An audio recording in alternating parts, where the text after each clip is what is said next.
All right, everyone, welcome on in. I hope you are doing fantastic tonight. Um, so I've got a really special game tonight, but first, let's just do a quick check-in, quick little campfire check-in. Know how it is. How are you all doing tonight? I hope you all are doing fantastic. I really do. Stoner, thank you for the 25 stream streak. It's good to have it back. Good to have that streak back. I know it is. So, tonight is going to be a very special night as we are heading in a slightly different direction than what I've been playing as of late. Um this is uh this is going to be a little bit different. We're going to be taking more of the psychological route, if you will. Does this mean it's going to be horror? No. Not at all. This doesn't mean it's going to be pure horror, but I think you guys are going to like where this is heading. So, without further ado, let's head on into a special game called Land of Ghosts. Now, um, this is just absolutely blaring in my ears. I want to make sure, I think you guys should be able to hear it now. Yep, there we go. Turn that down just a tiny bit for you guys. I don't know if the audio was going through, but I now have the control over it. So, all sound good? Does everything sound good? I'm hoping everything's coming through clearly, game-wise at least. But this is going to be, like I said, a rather interesting game. I don't know much about it. I saw a promo for it. Perfect. Thank you, Stoner. I did see a promo for it, so this should be extremely interesting, you know. Turn this a bit more. There we go. Now you guys can hear me a little bit more clearly.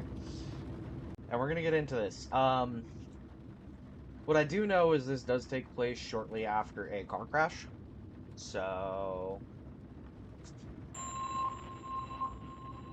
that's right, it doesn't use mouse. I'm dozing in the back of my parents' car, lulled to sleep by the vehicle's gentle swaying. I drift in and out of consciousness, somewhere between wakefulness and sleep. I hear the sound of raindrops tapping on the windshield, not loudly enough to be unpleasant, but just enough to softly rouse me from my sleep. It's still early in the evening, around 8 p.m. From somewhere deep inside my consciousness, I observe as the street lamps we pass periodically illuminate the thin membranes of my eyelids. Eyelids. Oh my. Not eyeless. I hope this character's an eyeless. White and orange lights set the capillaries running through each of my eyelids aglow, coloring my vision a dark reddish brown as they cast their sinuous patterns onto my retina. The low rumble of tires makes contact with the asphalt, vibrates through me. The low rumbles of tires making contact with the asphalt vibrates through the body of the car. My younger brother is also with my parents and me in the car, sitting beside me as he plays his game on his handheld console. The game's sound effects, the upbeat music, and the fanfare that plays upon finishing a level drift into my ear from my right, along with the sound of passing cars and wind against the windshield. I occasionally register my parents' and brother's voices, but I can't make out the content of their conversations. On the other hand, I can hear the sound of my own breathing quite clearly.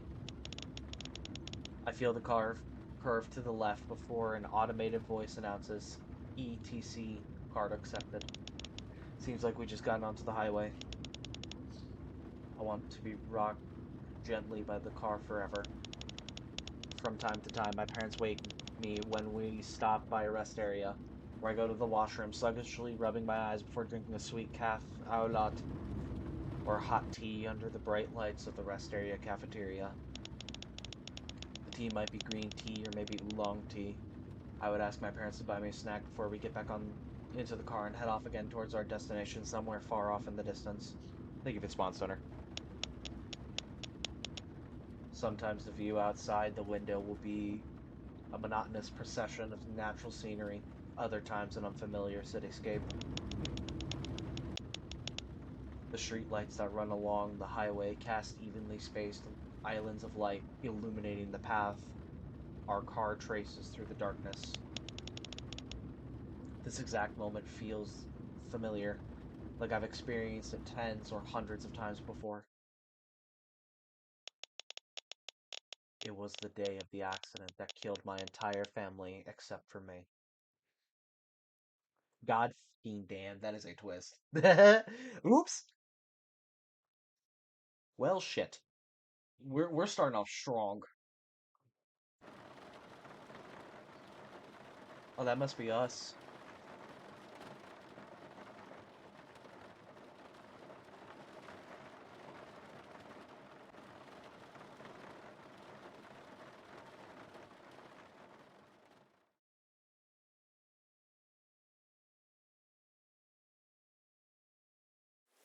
That's got to be us. I mean, like I said, we're starting strong.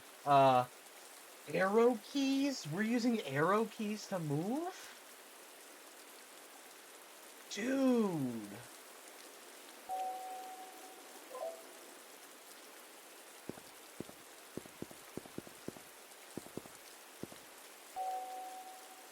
Oh, wrong one. A wrecked car. Dude. I was expecting, like, WASD, you know?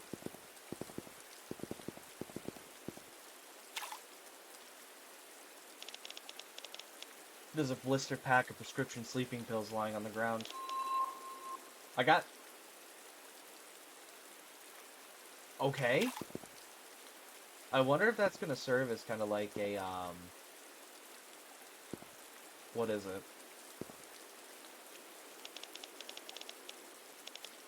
It's almost empty. I wonder if that's gonna serve as, like, the healing. Oh, those actually serve as an obstacle? That's kind of insane. Dude, what? Okay, wait, hang on. Give me just a second. I need to, mess with something real quick. On, Task Manager. Let me go and do, just chatting real quick. I need to fix the game just a little bit. And unfortunately, it does involve Task Manager. Okay. That should fix it. Because it's kind of like, it's kind of goofing a little bit on my end.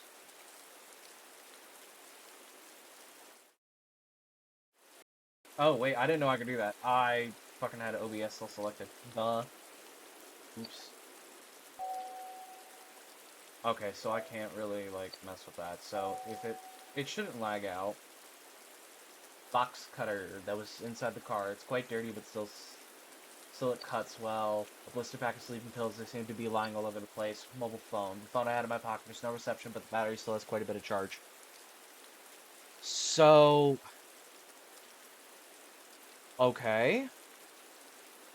This is gonna look interesting, I suppose. Alright.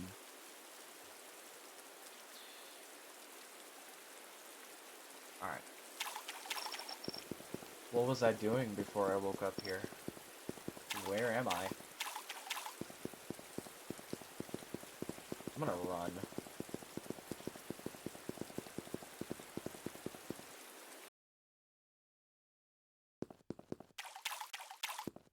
Oh, it's not raining. This looks like a stack of electricity bills lying on the ground. There we go. The paper's waterlogged and the writing is a bit hard to make out, but the bill is addressed to where I used to live. Bill.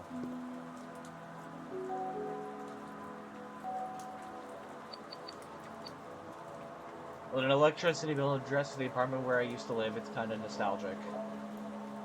Okay. Now, just to put into perspective, this game came out a month ago. Give or take. I'm somewhere on top of a massive bridge. Seems like a highway of some sort. A forest covered in fog stretches out beneath the bridge, beyond which I can make out the faint outlines of a mountain ridge. Several tall transmission towers stand in the distance, the red beacons of their aircraft warning lights drawing my eye. The red light is alien to this world of blue. I stare into it, and I feel as if it somehow stares back, meeting my gaze. I don't feel afraid, though. In fact, something about the red light scattering in the rain is beautiful, almost comforting, like I know it will always be there for me. I reach out towards the red light, pretending to grab it as if to play with it in my hand.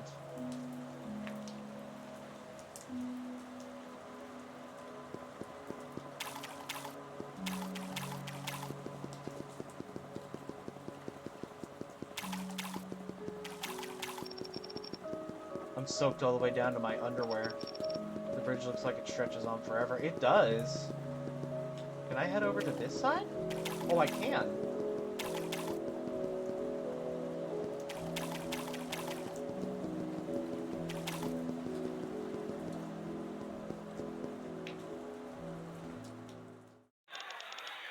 Friend, hey, so what's your dad like? Hey, you know Sana. Lost her family, right? Oh, I'm so sorry, I had no idea. So her name is Sana. Okay.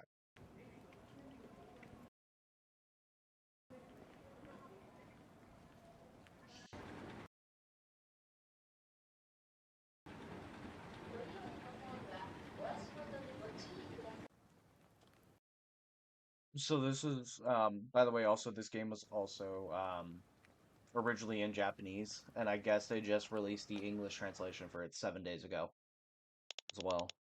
I have to go and live a happy life. But you seem like you've been a lot happier lately, Sana.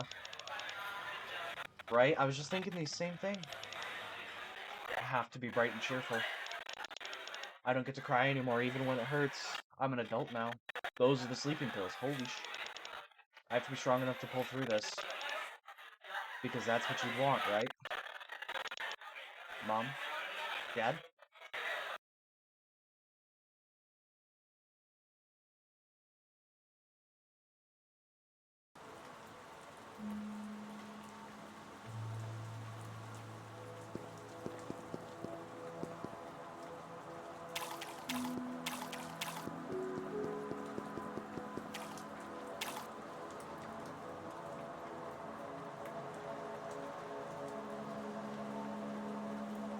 That's our brother's game console.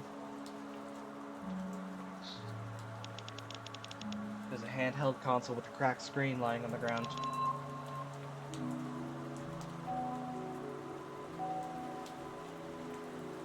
A handheld console my younger brother loved. The LCD screen is cracked. Dude. That actually hurts me a little bit because, not even gonna lie, like, a couple feet behind me, I have my 3DS. And it, straight up, it's a legit 3DS. Dude, that, oh my. That just...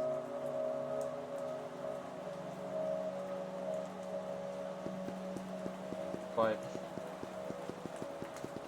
Damn, I wonder what he was playing.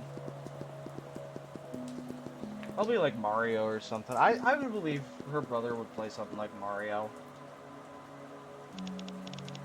List of package descriptions. Ow. There's a necklace lying on the ground. What up, thank you? Thank you for the 5 stream streak and the spawn. Got the silver necklace. What's the deal with the necklace? The necklace my mother often wore. The color and design pairs well with many different outfits. Oh, shit. Okay. Oh my god, there's another TV. How was the rest of your goop there, Denki? Hopefully it went well.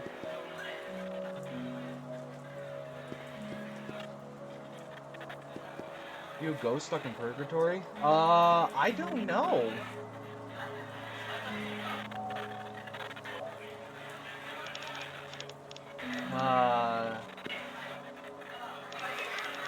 My head throbs from the sound of the static echoing inside it. I don't want to listen to this anymore. Goop is gonna munch on the egg roll right now. Nice. I'm wondering if I can use the, Oh, I can't use the box cutter?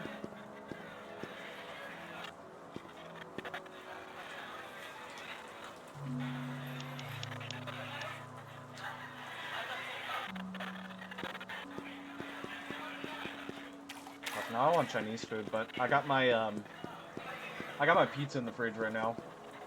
It's so I stole this idea from my homie. Um he would order Domino's and basically make a chicken Alfredo pizza. So I took that and I went to mod with it. So it's Alfredo sauce, Asiago cheese, Parmesan, mozzarella, so like three whole ass cheeses. I know, don't quiver too hard, my lactose intolerant people. Um, um, chicken, bacon, mushrooms, and some chopped garlic, and that is one of the best fucking like pizzas, hands down. I get it on the thick crust. Whoosh. Extra toppings, of course. Hey, are you listening?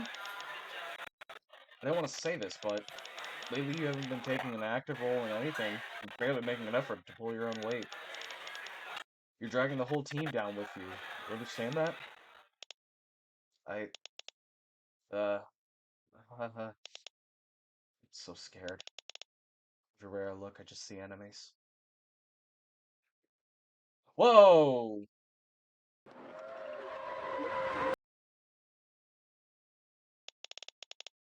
It's like something inside my head is tearing itself apart.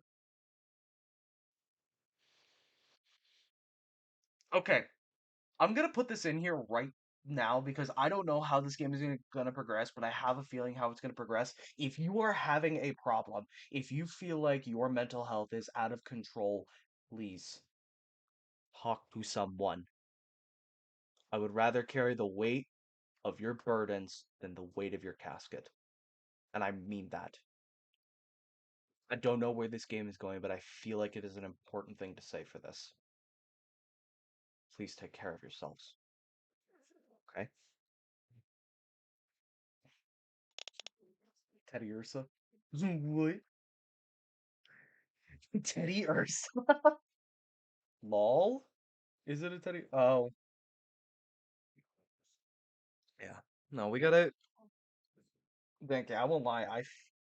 I don't feel the need to do what I'm doing now, but I feel like it's important to get the message across because that's why oh, can you even see it?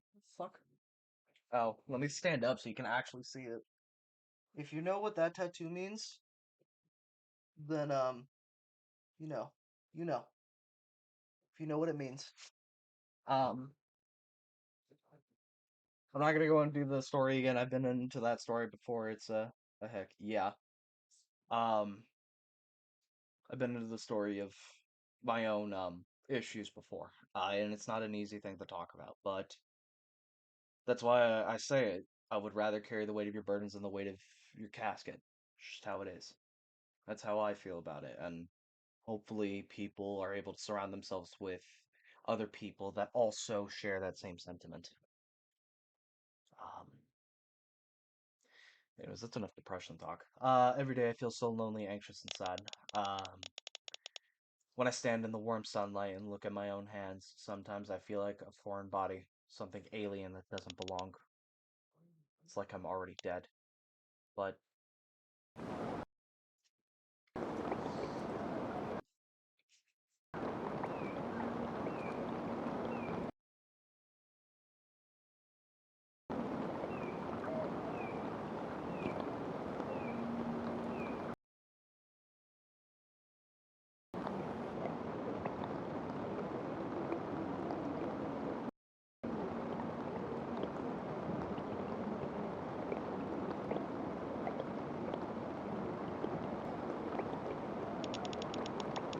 rainy days are the only times I feel like somehow I'm allowed to exist.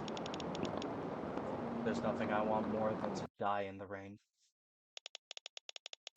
To tear this never-ending facade of a normal life to shreds just to kill myself. Then I'll finally be able to see my family again.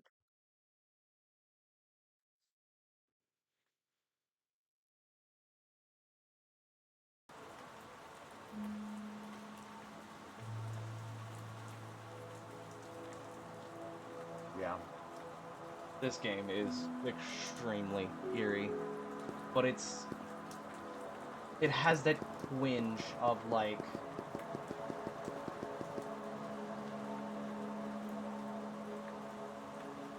it has that twinge of dealing with this is very similar to how Luto was.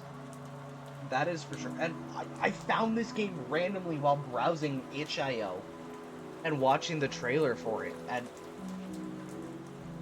I'm actually, you know what? Hang on, let me get the link for you guys so you guys can, if you guys want to support this creator or play this game yourself, I will get the itch.io link for you guys. And it is, because this is just such a fantastic game. It really is.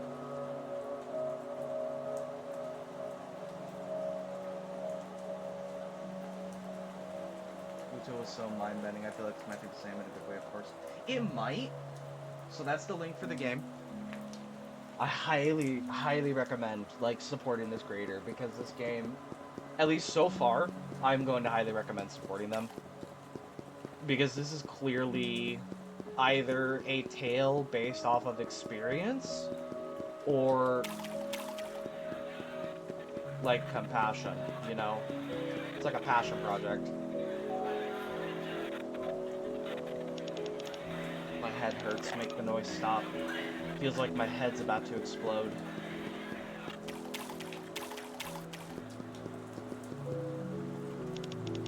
I should check out the payphone back there. What payphone?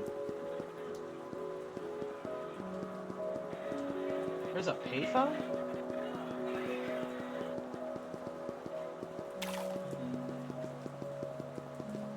Where's this payphone at? I don't see a payphone. Yeah, Luto was extremely mind-bending in the way they... It feels like... How do I explain it? Where the fuck is this payphone? Oh, this payphone.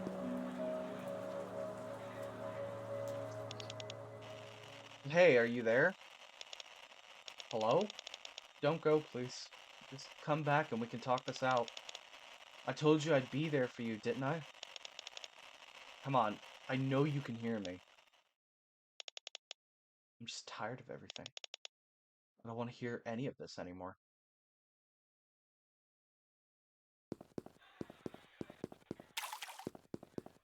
Luto was an extremely good thing, and it was a very absurd way of going about grief. Some of the stuff that they pulled was very absurdist. And that's why I feel Ludo was such a good game. I feel like this one is going to take more of the Life is Strange approach, where it uses the environment to tell the story of it, you know? My head hurts.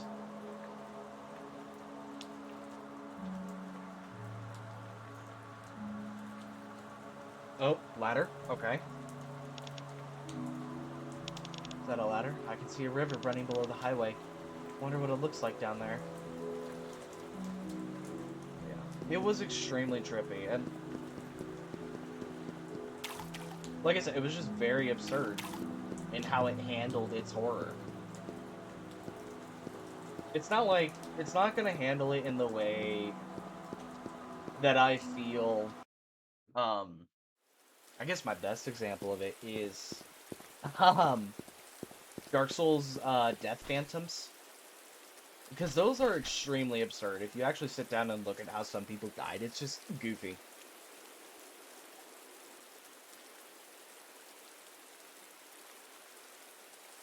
But that absurdity made Luto so beautiful.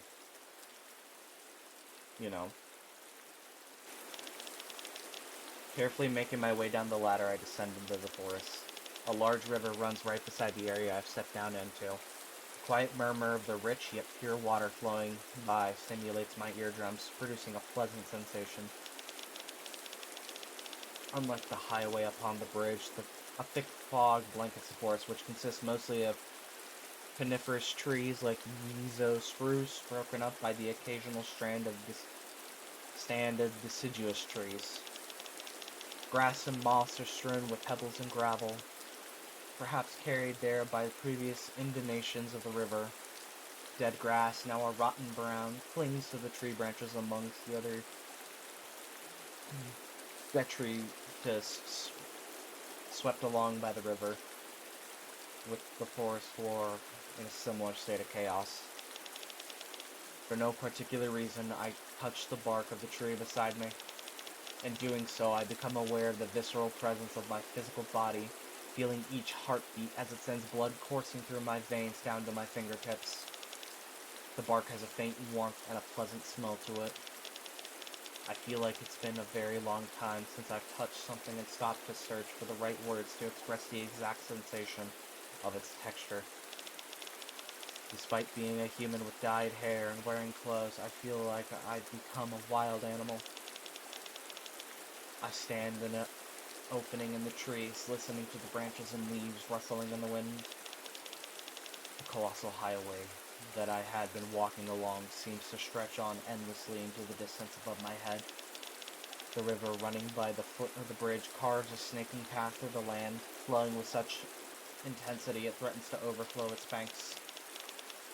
The fog through which the rain falls condenses into droplets of moisture on the walls of my windpipe.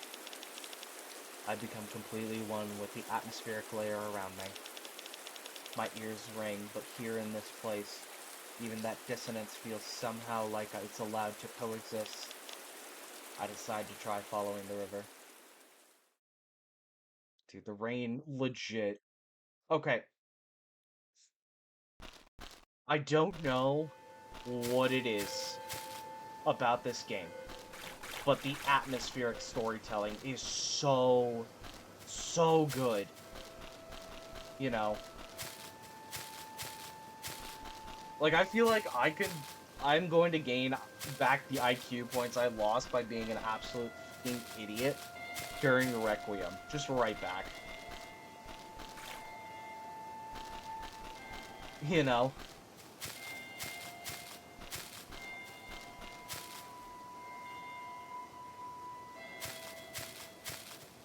All of Leon's fucking corny-ass uncle jokes. Dad jokes, really. Like, it's gotten to the point where my For You page is filled by Leon literally soloing the Last of Us universe. And the infection would not have left Austin if Leon Kennedy was there.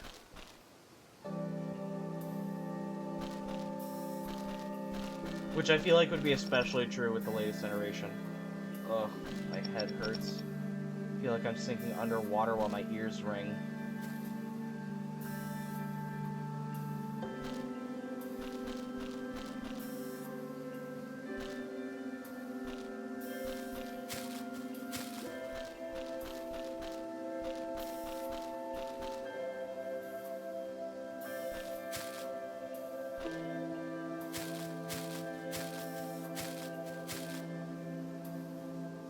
My PC is like choke holding right now because of this game. Hang on, I gotta give it a second to load. There we go.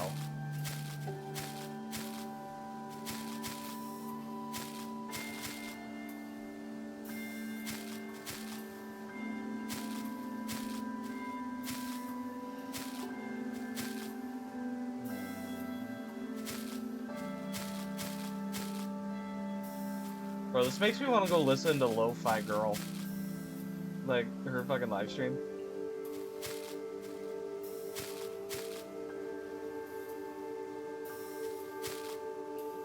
You know, I'm a huge fan of lo-fi music. I really am. I say that, and most of my fucking playlists are filled with metal and like emo core. Like, there's a bit of a clearing ahead here. I can hear the splashing of raindrops falling into the pools. I hope I don't fall in and get sucked down to a bottomless pit. Oh my god, a guilty pleasure. I've been listening to this newer artist. Her name is Cenobia, with a C. Kind of like, it's spelled the same way you spell, like, the Cenobite. I love it when I'm playing something like No Man's Sky. Dude, I will literally load up. I have a playlist that I load up for when I'm soloing zombies maps. Whenever I actually sit down and play COD. What a beautiful place. Like I was saying, I got a new obsession with this artist named Zenobia. He is, how do I describe her? You know Jonathan Davis of, Slipknot? She's, like, take Amy Lee's vocals and add Jonathan Davis's, like, gravelly voice to it. That is Zenobia. But if you were here with me, I would be even what? Sana. Whatever. I'm finally free. I don't know about that kid.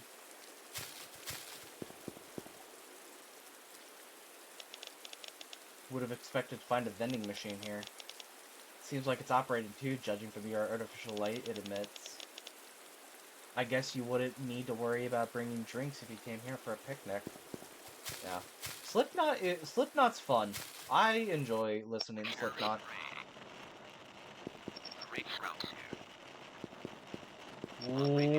What? A rock. It wobbles with a dull sound when I tap it with my foot. What is that fucking thing in the corner? A deep blue rock. It is completely cold to the touch. Its refusal to give off even the slightest warmth feels very noble in a way. A rock. Various patterns seem to be carved into its surface. The red markings give off a faint yet comforting warmth. The rock and my body blend into one another. Perhaps the patterns on the surface of this rock were etched into it by the passage of time. It looks like an eye staring out at me, but it's also likely some sort of planet. Two deer are tied to one another by their collars. I should cut them loose. Oh, we cut them loose! Nice! Sorry about that. He's crying. I want to know what this fucking thing is. Some sort of quadruple thing. Quadrupedal thing. His surface is smooth and shiny. He only looks at himself. He is the object of everyone's adoration. Or perhaps their scorn. Great game, by the way, Scorn. And that makes him happy. He's happy just to see everyone's doing what they're like.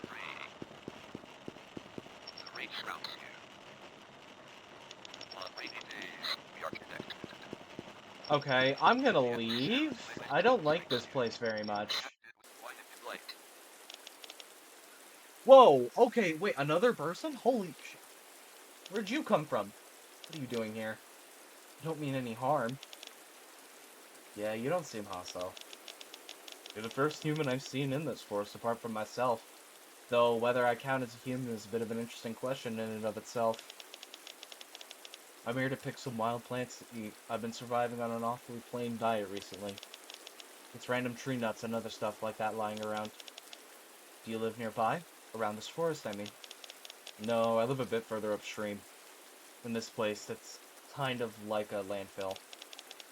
You'd be surprised how much useful stuff gets thrown out with the trash. How about you, lady? Where'd you come from? Lady? I only just got here. I woke up in a car up on that bridge and just started walking with no particular destination in mind. Well, in that case, you can eat this. What is this, meat? Yep, it's wild boar meat I dried. Sure I can have this? Thank you. Aren't you cold, lady? No, all the walking kind of warmed my body up. I'm actually feeling nice and toasty. Has it just been raining like this the whole time? Yeah, at least I've never seen it stop raining since I got here. This world is always covered in a thick fog and rain. I doubt if it'll ever let up. This place is just one mystery after another. I don't think anyone knows who built that giant bridge, for example, or when. Yeah, that bridge is really huge, and it was so quiet with no one else around. All you could hear was the wind and the rain. Yeah, I tried walking up there once, and there wasn't really anyone. Oh, but you go a bit further along the bridge, you can see some stores by the side of the road. There's some people there. Wait, so there are other people apart from us? Yeah, only from time to time, though. But most of them are kind of weird. Weird? Yeah. You see how both of us have parts of our bodies glowing this kind of pale blue? Every creature in this world has part of its body glowing like that. Sometimes it's their whole body. So the thing is, almost everyone there is glowing from head to toe. And those guys are always weird. For one thing, they don't really talk. That's why I'm pretty glad. I was pretty glad when I met you, and it seemed like we actually understood each other. Wait, what part of him is glowing? Because Sana, it's her face. I think for me, it's part of my face that's glowing. These lines that look like cracks. Yeah. I guess it's your hair. It looks electric. Yeah. Although I'm not sure how this whole thing works. Might have said a bit too much. It's fine. I was just surprised to run into someone else here. Thank you for the meat. Don't worry about it. It's nothing, really. The forest is actually quite rich in food if you know how to forage for it. Anyways, bye. So there's just another person. I guess I should go back the way I came. You can. Sana, that is absolutely your prerogative. Might find some other people if I keep going along the highway.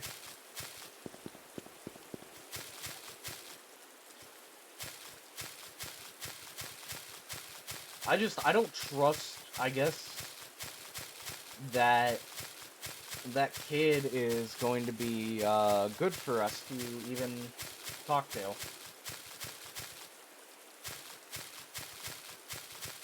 He looks like I'm assuming he's a guy, but he could. That boy back there was kind of cute. Oh my lord! I always liked kids that were a bit cheeky like him.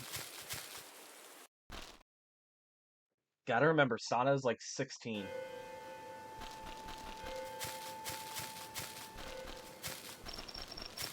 Feel a bit better after talking to another person. Feels like it's been a while. I hope we see each other again sometime.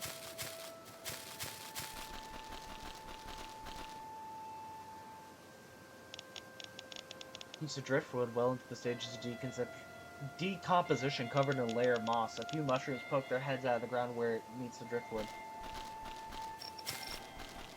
But either of us could die at any moment. That's just the kind of world this is.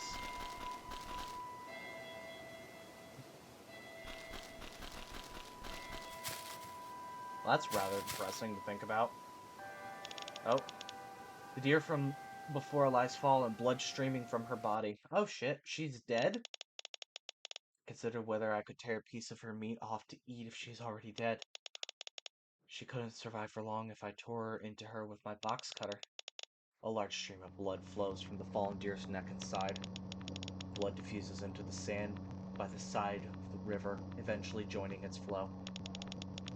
Feels like I'm watching the deer's soul leave her body and bid it fond farewell as it departs on its last voyage. I envy her. But maybe I simply everything that isn't me. Envy. Oh my god. I place my hand on her body to feel her warmth, only to find it already as cold as a rock. I imagine the events that led to her death. Perhaps an animal had attacked her. Bear, maybe. After a moment of hesitation, I slid my box cutter into the deer's side and began to slit her open horizontally.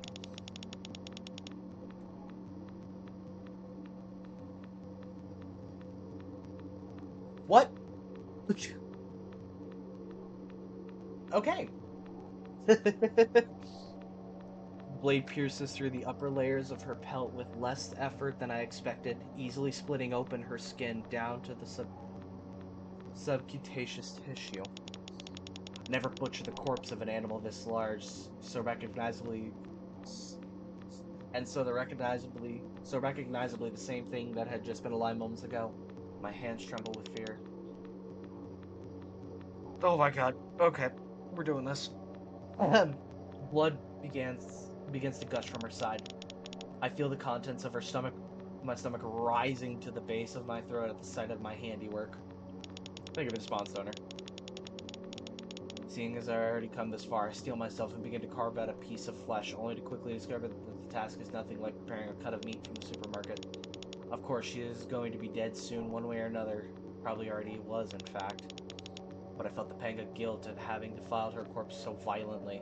Yeah, you kind of took a box cutter, okay? They use a lot more than a box cutter, like a lot sharper of a blade than a box cutter. All strength leaves my body as I crumple to my knees. I've never handled the sight of blood well. But more than blood, I've always had a deep-seated, almost psychological fear of sharp blades and pointed objects. Why are you carrying a box cutter then? Like, girl. We're carrying a box cutter. And you are afraid of box cutters. Girl. Even the thought of getting the flu shot in high school was enough to make me break out in a cold sweat. I turn towards the river with a sigh. I gaze out at the river together with the corpse of the deer I've just defiled. As cowardly and worthless a companion as I may be, I spend those final moments with her, with what's now her corpse. Taking a few steps out into the river and shining my smartphone's flashlight into the riverbed, I spot the scales of a fish sparkling in the light. I wonder if it's a char. It looks like it had red spots. I imagine fish swimming along the undulating undercurrent, its body lacerated by sharp rocks and branches, fragments of scales nearby stripped loose from its skin twinkling in the light. He vigorously braves the current, swimming along the riverbed. He spots a small insect that looks something like a grasshopper or a spider cricket as it skates across the surface of the water, then swallows it in a single gulp. I decide to end my flight of imagination there. The light emitted by my smartphone illuminates the nutrient-rich sediment lying on the riverbed. Looking more closely, I see grains of sands of various sizes and colors mixed in with the sediment. There's even more variety than I expected at first upon closer inspection. Oh my god. I need to keep sipping the coffee because there's a lot of reading. Ugh.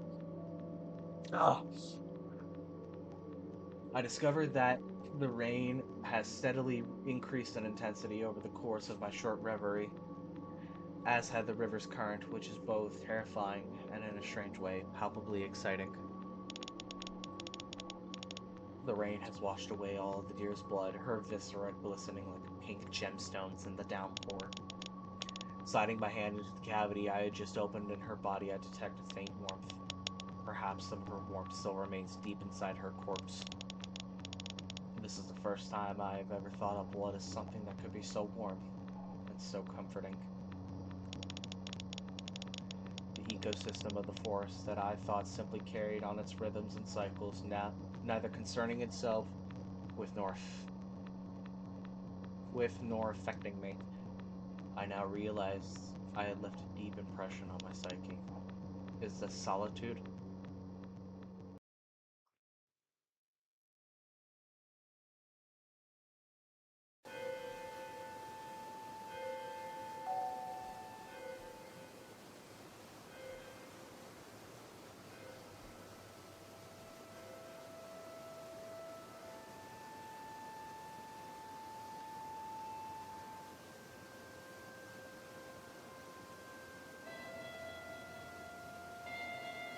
What?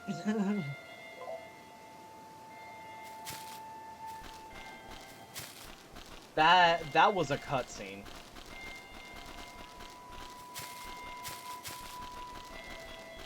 That was a very interesting cutscene, if I could even call it that.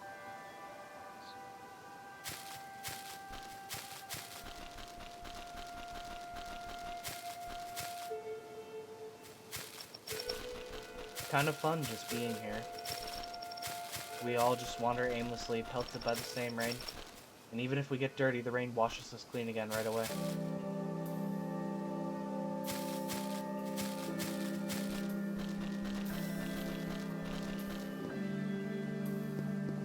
Alright, back up the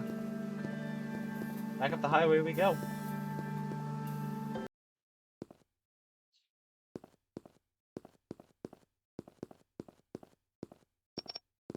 Alright, I'm finally back. I should try going a bit further along the highway. Yeah.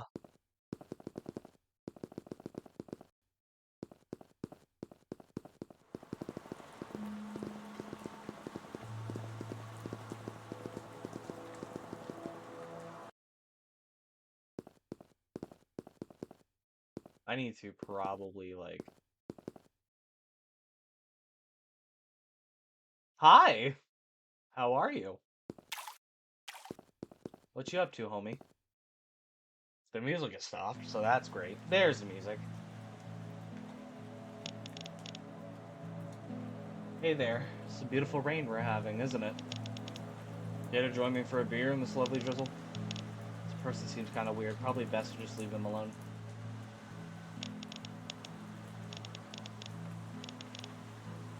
Okay. Homeboy wants to share a Crevesa with us, and, well, we just ignored him.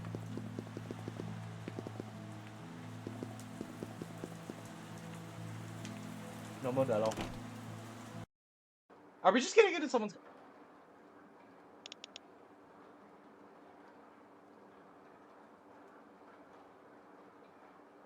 Okay. We just got into someone's car, and now we're inside. Okay, Yuzuru. I'm home. Oh, you're back already? Who is this? Who's this strapping young man? Yeah, I was just taking a nap. Yeah, my shoes got totally soaked. Guess I should throw them in the dryer later. Feels like it's been raining forever, doesn't it? It's been, what, like 4 days at this point? Dupiter in chat. Oh man, I've been really into this comedian lately. What was their name again? Same here. I really like their skits too. Like to spend evenings lazing around at home with a pizza or some snacks. I'm always ready to die. What? Huh? You can't... You can't just say that. Huh? You can't just say that, homegirl. My lord. The sound of the raining falling outside has a calming effect on my heart. Yeah, I fucking hope it does.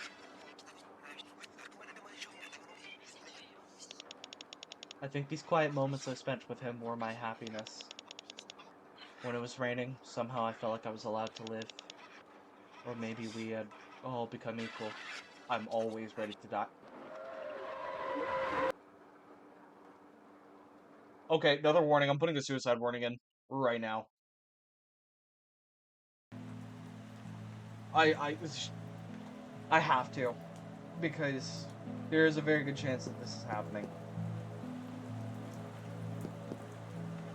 Okay. So, the sleeping pills...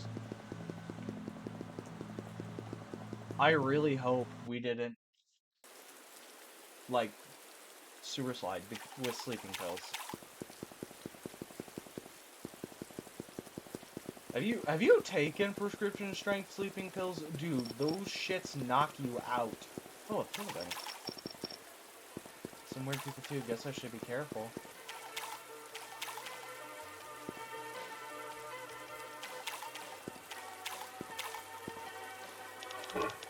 There's a middle-aged man dancing with a broad... What is that laugh? He twirls round and around like a ballerina, completely immersed in the music playing from a nearby portable speaker. His entire body gives off a bright light, leaving the after-image in the dark with each movement.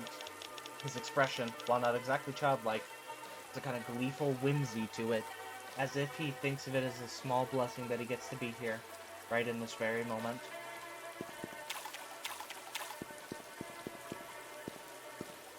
Oh, it's Beer Man! No idea what the song is, but something about it gets me all emotional. When I was a kid, my friend and I used to take off our shoes and play with water from the hose right in their parking lot.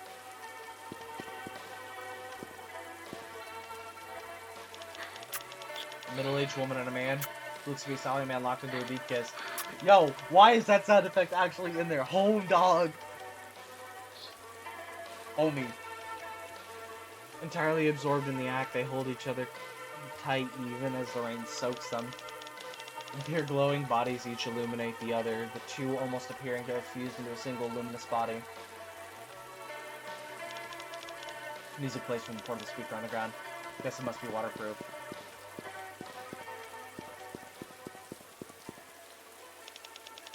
An ornament in the shape of a soft serve ice cream cone.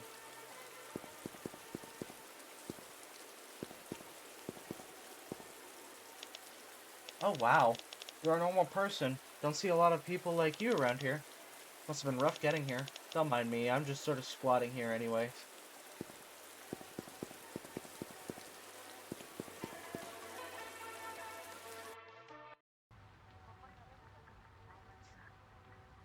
Ads coming up in 5 minutes, guys.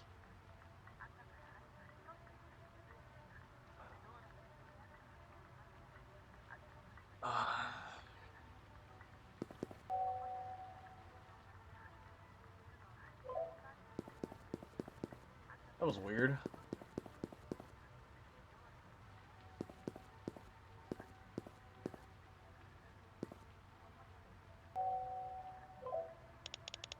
The electric heater gives off a pleasant warmth. Why is this giving me, like, intense Undertale vibes? Legitimately, it is. Like, the way this game is structured just feels like I'm just playing Undertale all over again. The ghost seems to be mumbling something in his sleep. Ghost? Ghost?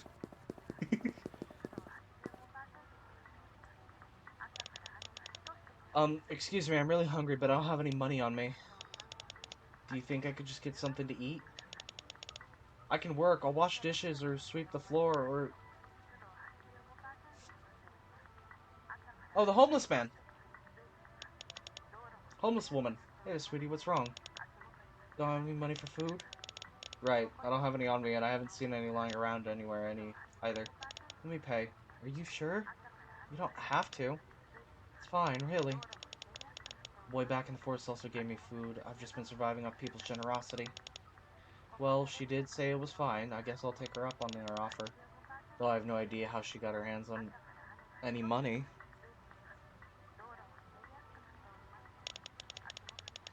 I order a bowl of soba with the money I accept from the lady and bring it over to one of the cafeteria tables. I immediately begin slurping up the noodles with the disposable chopsticks, filling my mouth with the satisfying taste of the dashi flavored broth. I eat it like I'm on the verge of starving to death. Maybe it's a bit rude to think of this as a meal. I didn't even pay for it myself, but after a few mouthfuls, my impression of the soba is just that it's mostly plain and inoffensive, both in appearance and taste. But I think that's exactly what I like about it. Maybe it's only because of the state of fatigue I'm in from walking here in the cold outside air that this bowl of utterly remarkable soba tastes so delicious. You like it? Yes, it's delicious. Slow down, sweetie. Right. She's got lines all over her coat.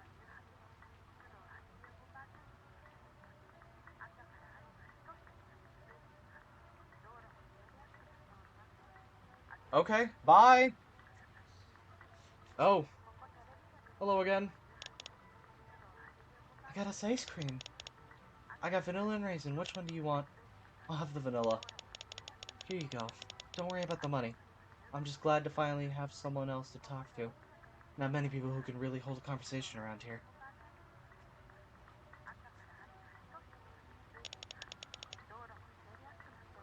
Mm.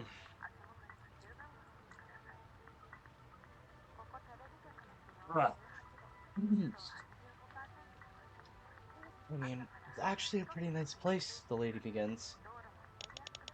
The temperature's set just right, and you can sing all you like without worrying about what anyone will think of you. And you can eat whenever you get hungry and then fall asleep to the sound of the rain. The lady says, lazily stretching.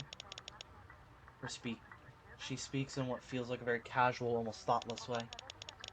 But her speech has a very distinctive feeling of balance to it, in how she seems to speak thoughtlessly, while at the same time cherishing and savoring the particular sensation of each word she uses. It really seems like it just rains forever in this world, I remark. Yep, I've never seen it let up. You like the rain? The lady asks. I do. The sound is really soothing. Really? Same here. Maybe that's why the two of us met each other here. Oh, right, the lady begins. So I was thinking of killing myself soon, but there was something I wanted to do before that. Okay. What a 0 to 100 ass moment. Oh my god. Like, oh yeah, yeah, the weather's lovely. You can sing when you want. You can eat when you're hungry and sleep to the sound of the rain. To, oh yeah, I was thinking about killing myself soon. What?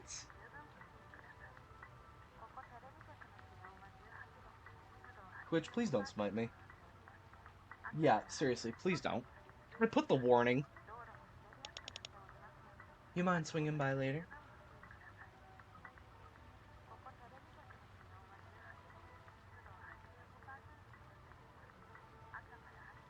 Dude, this game.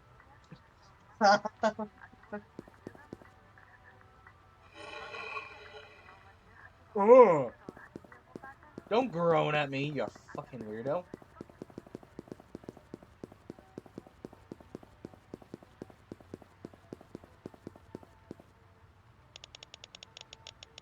So there's a place I wanted to go, through this door, way down in the guts of the building. My room. There's something I wanted to do there, so I was wondering if you could come with me. Sure, I could go with you, but is there something dangerous in there?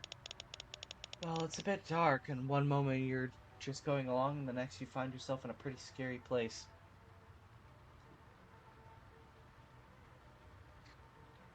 Don't say that. Okay.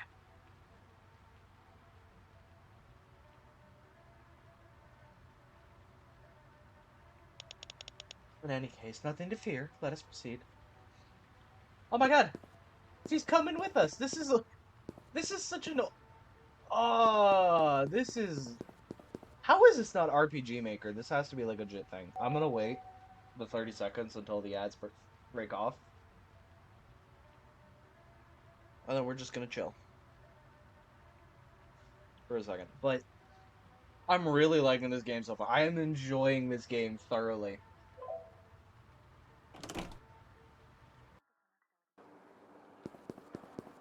So we got our homegirl with us. The vending machine hums gently as it operates.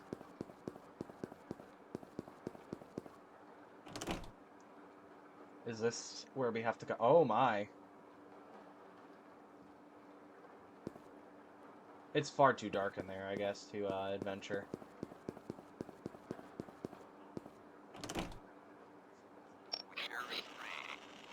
Nope, I'm out.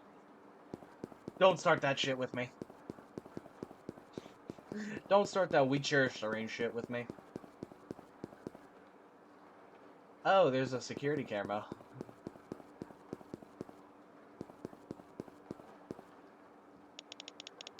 Kitchen staff are working on the other side of the door.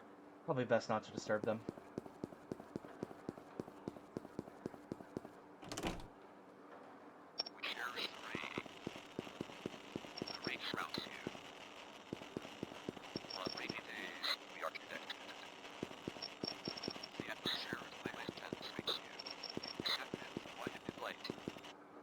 I don't want to hear you talk about that anymore. Stop cherishing my rain. It's my rain. I cherish it. Ha ha ha! No, I'm joking. So, oh. Eek. I guess I'm still no good with the dark.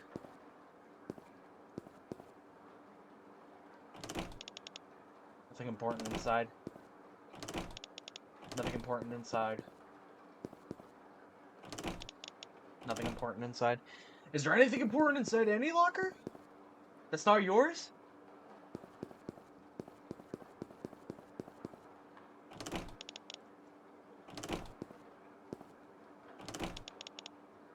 Looks like there's something inside the locker. Got the Lady's Diary Part 1? Hey, yo? We're robbing her of her diary?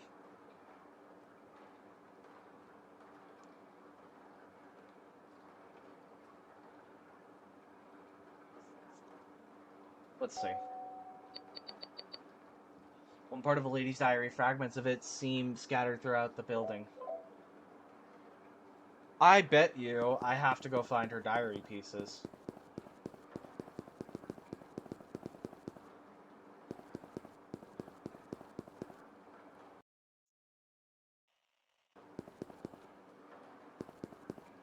Oh my, it's so dark.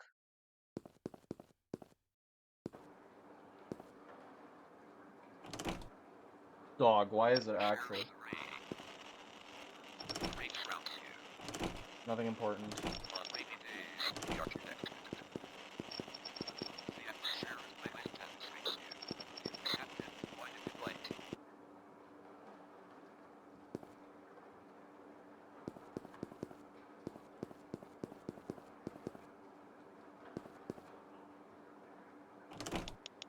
Nothing important inside.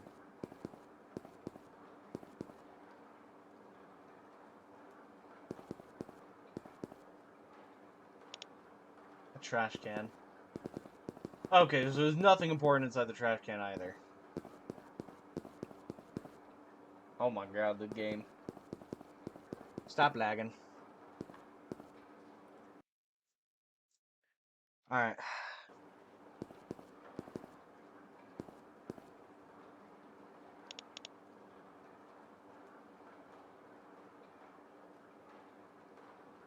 Fire extinguisher. Profound. Very profound. Sauna. Very profound. Shieldian and chat if anyone wants to... Oh, I'm in here alone.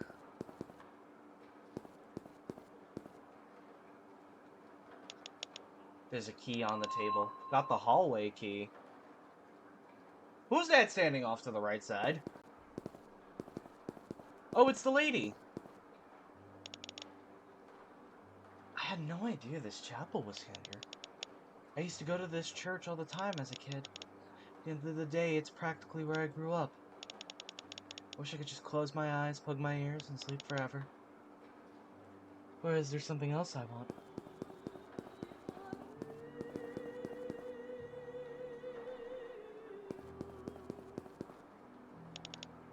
I was just thinking, who's the Maria and Ave Maria is for anyway? Huh?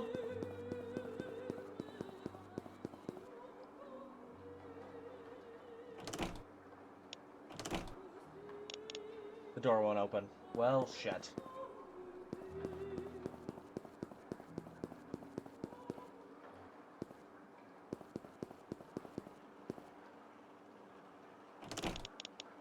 The door won't open, it seems locked. Okay, so I don't have the key. I thought I just picked up the key for it. Use the hallway key. There we go.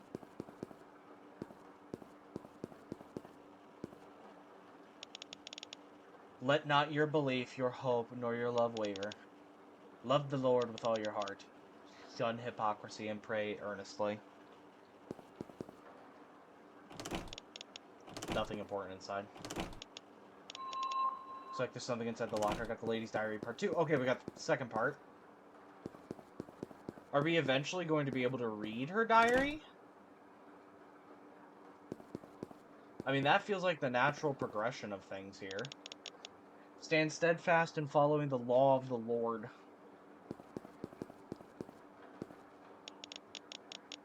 In that brief time between day and night, the world becomes blue. I love that time of day. It meant it wouldn't be long until I could sink into that sweet darkness, let the color of the night become mine. There were so many painful nights, too. Come night, I would forget myself like a wild beast. Oh, a wild beast, you say?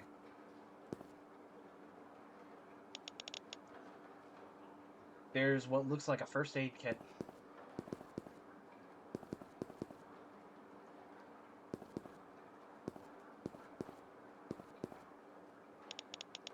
Drawers are filled with business documents, scraps of paper covered in messy scribbles.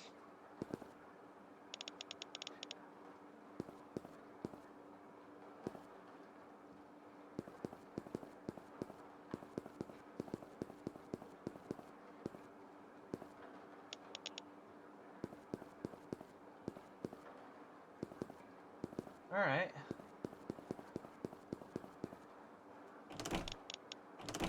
Ah, nothing important inside. Okay.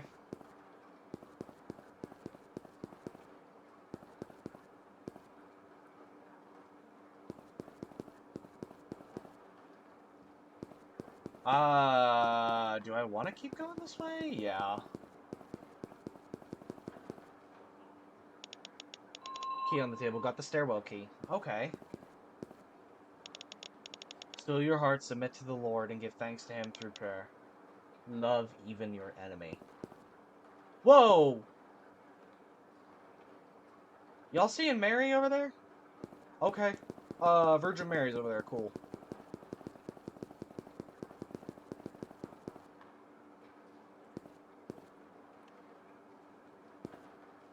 And I don't want to head this way quite yet.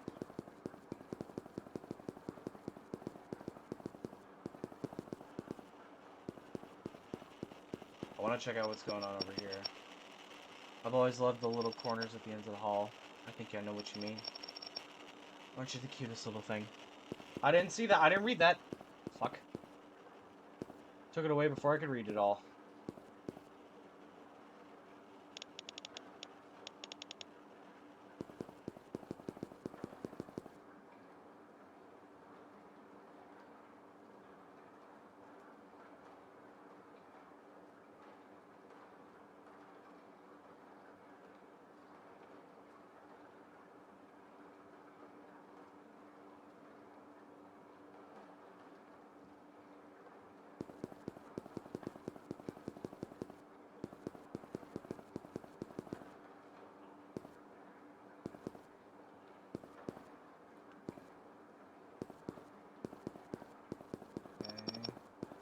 Oh, I love this song. What?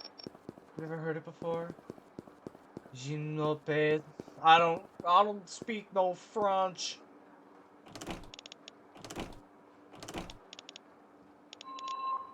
Embroidered ashtray. I think the lady's... This has got to be exploring something the lady did. Oh my.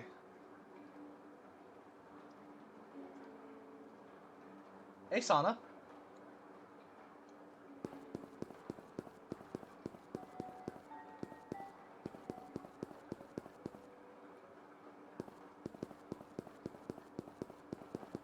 So that key probably goes to the church.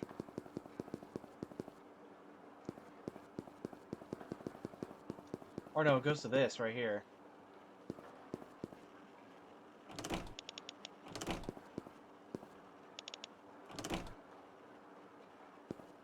Deeper we go. Woo! What a vibe shift. We went from the religious artifacts to the blood on the wall. That's kind of an insane shift.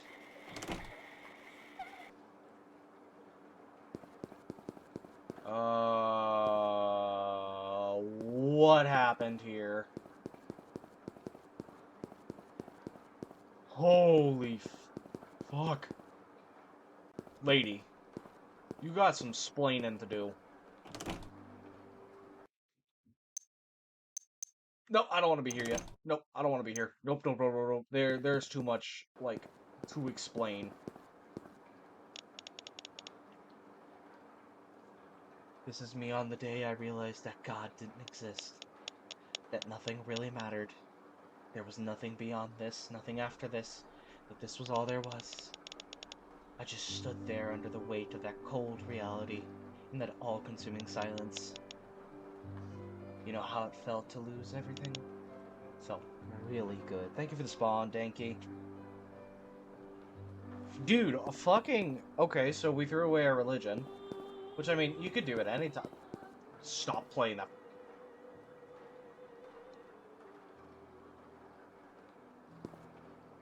Stop playing that shit. I don't want to go through the strange door yet.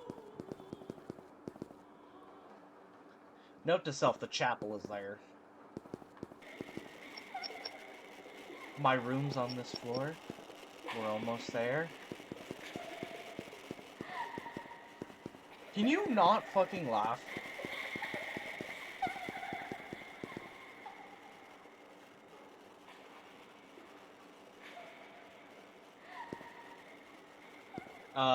We can't cross the blood? No, we cannot cross a bloody line. We have to go into the trip room.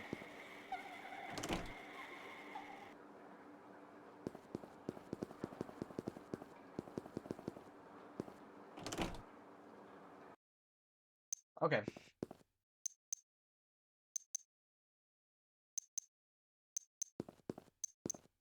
You know what? I'm just gonna go into this door.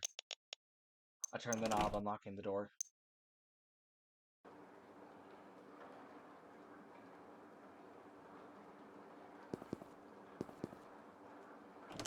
You want to explain?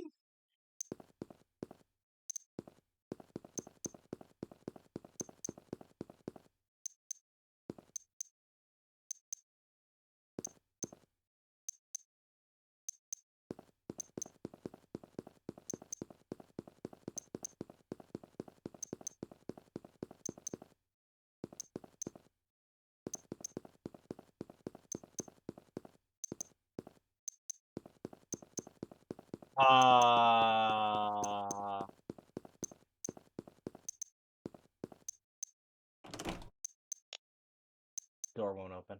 God damn it. Try the other side. The door won't open.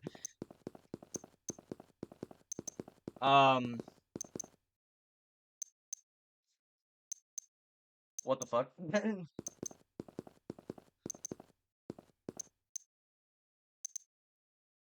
What?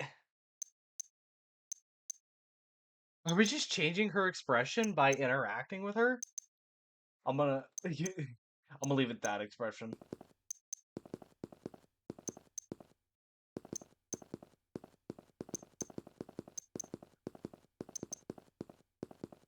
Okay, then.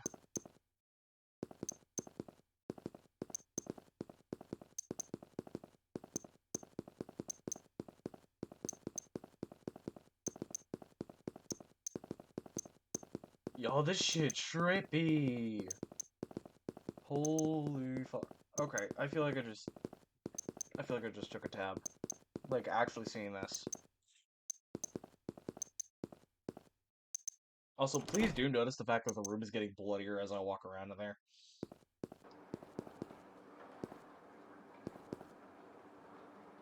Okay. We're gonna talk about this portrait.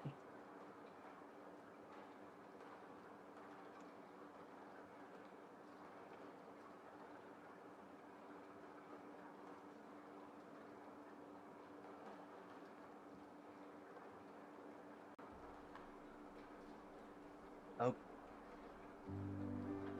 Okay. Okay. We're just gonna accept the fact that she, threw away her god so fucking violently that, someone died and she painted a portrait. Because that's what the fucking wall is saying.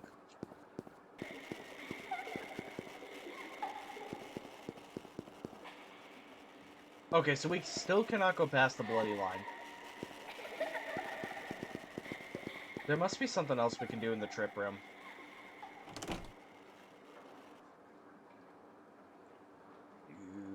It feels... I have to be able to do something in the trip room. Like, so that's the obvious door.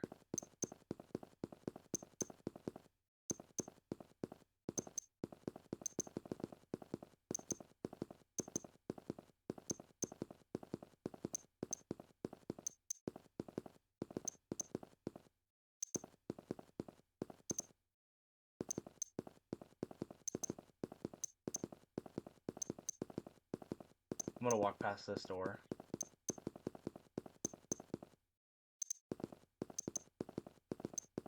No, I guess I have to go back through the other door. This door. I have to go through it, don't I? Oh, because she's following me this time.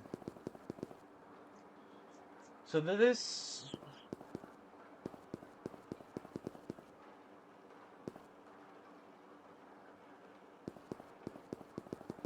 This did something.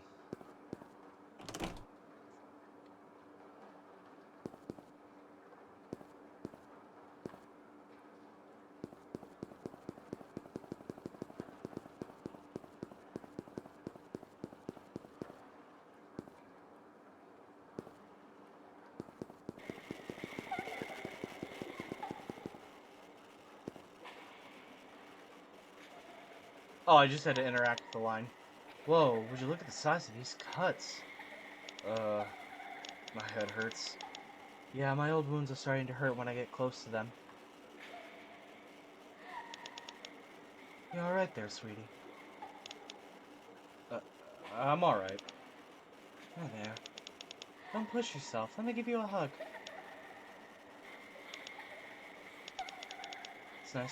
I'm nice and warm, aren't I? Feeling better? A bit, I think. Huh. It's glad to hear. Anyways, let's see if we can find something else to cover up these wounds. There's a lot of stuff lying around here in this building, so there should be something we can use.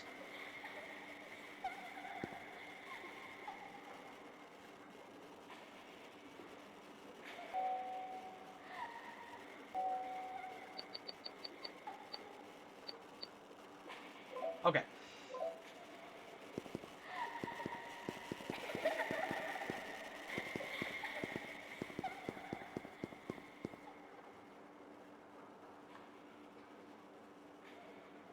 Girl Chat. The vending machine hums gently as it operates.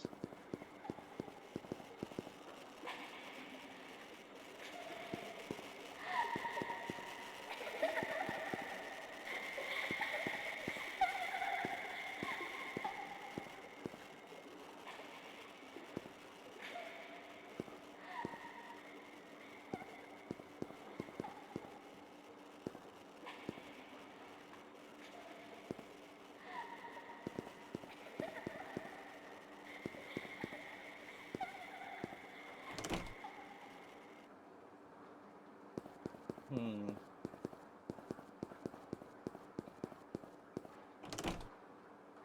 Hmm.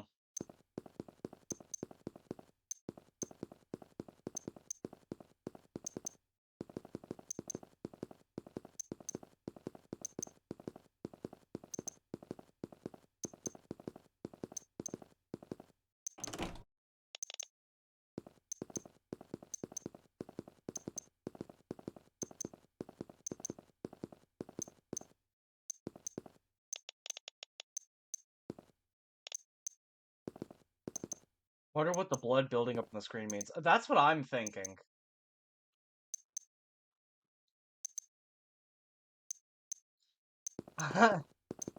It's like, it's gotta mean something.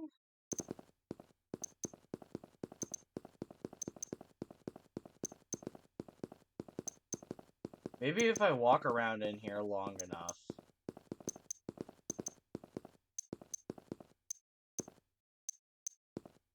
I was initially thinking it's a way of like, it's like a lock.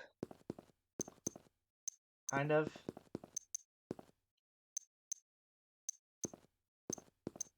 But now I'm not so sure.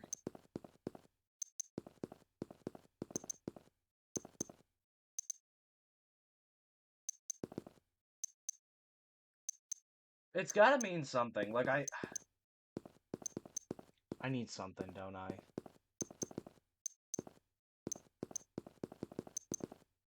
She was talking about old wounds. Which has me, like, thinking, what do you mean by, like, old wounds? You know?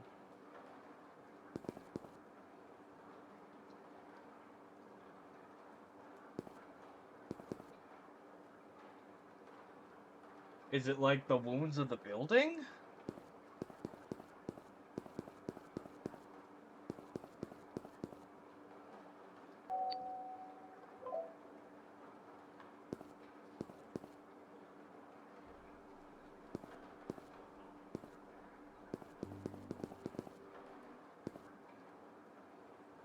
Like,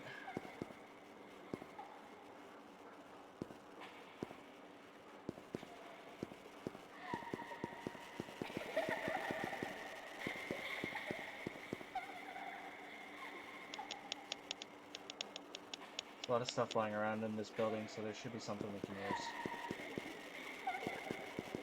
Maybe there's something back on the first floor we could use. Back on the first or second floor. I just can't think of anything off the top of my head. Like, the first aid kit! Where was the first aid kit at? It was on this floor, if I remember correctly. It was in here?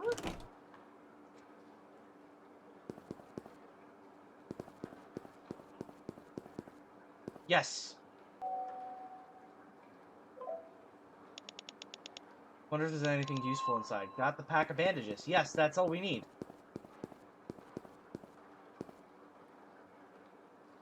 Okay.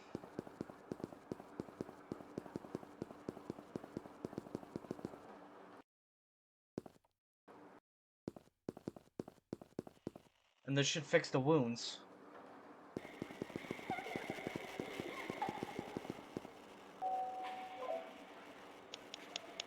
Alright, let's put the bandages over the cuts.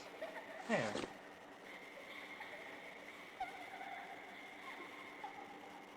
What?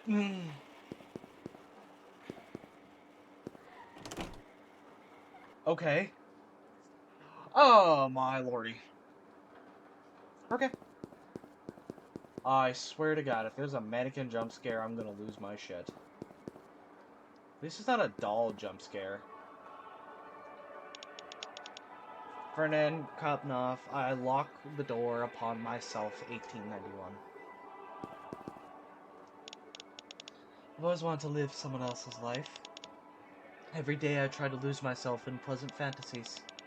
I used to try dressing myself in all different kinds of outfits. But now it all just makes me feel so empty. I can see why!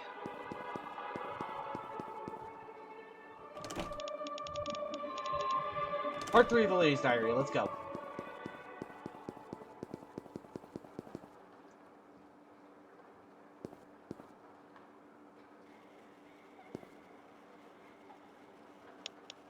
This one too. There.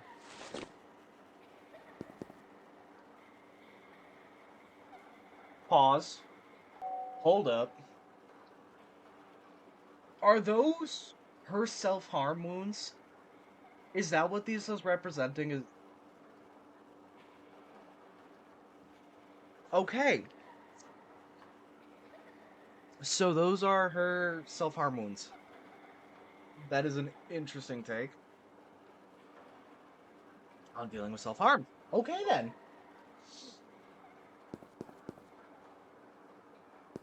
Okay. So then, what if the blood building up in that, like, really weird area is something akin to, like, sanity? Like, losing your sanity? Maybe that's what it means. Wow, look at how beautiful this painting is. There's a little bird flying near the top. Oh, there is.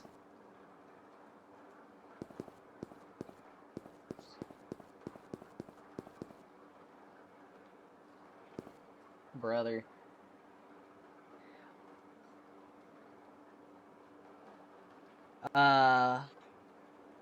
Okay. So, we're fixing her self-harm wounds with giant band-aids. That must be her room.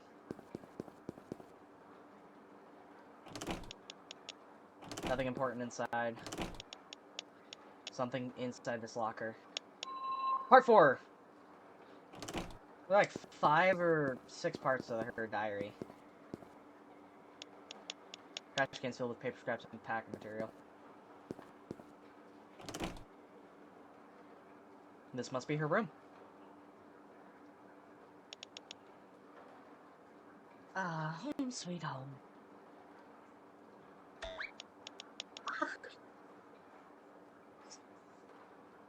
The boing caught me off guard so hard. We're sitting here. This is such a serious game, and you put that boing sound effect. My lord, dude. My lordy. Okay, cool. We're chilling like that, huh? Nothing beats jumping on your own bed. Into your own bed. Okay, I'll talk to her in a second.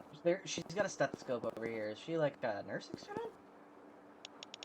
A wooden bookshelf filled with a well-read Bible and some novels, as well as some popular magazines. A big refrigerator. It's filled with lots of alcohol and not much else. She's got a drinking problem. Cool. The kitchen's covered in dust and seems it hasn't been used in a long time. So what? She orders a lot of food out and drinks all the time? Some dirty dishes piled up on the nightstand.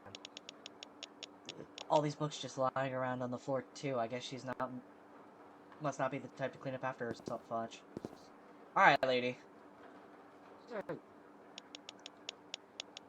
This is what I wanted to come back for. I needed to get my knife. Oh! Wait! That's right! I fucking forgot. She's killing herself. Oh, my lord. I just wanted to cut myself, you know?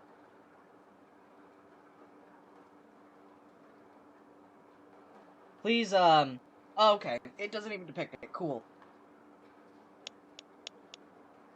You don't know how good that feels. Twitch, please don't touch me. Please leave me alone. I'm not even gonna publish this to YouTube, like, publicly. I'm gonna publish it privated. Just to be safe. So, if you want access to that, you need to join my Discord. Like, holy... I just threw it in for you guys. Join that. So, but look at her arm now. Look at her arm. There's cut marks along. So, that would mean that the white marks are where people have self-harmed.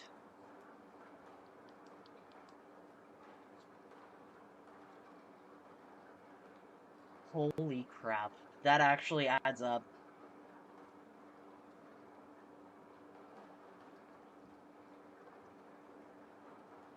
Okay.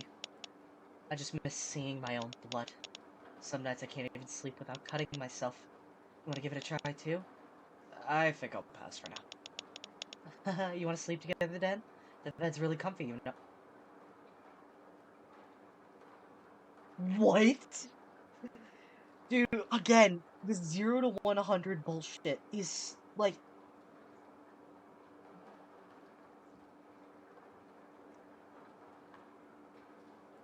With this fucking game.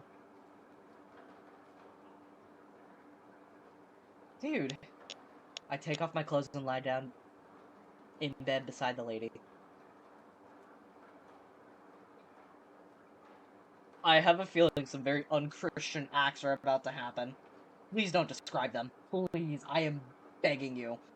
I will have to actually switch games if you do that shit. I'm not gonna finish it. I'm not even gonna publish a VOD. I'm just gonna fucking stop playing this game at this point. If you start describing some unchristian shit, I am not risking my channel.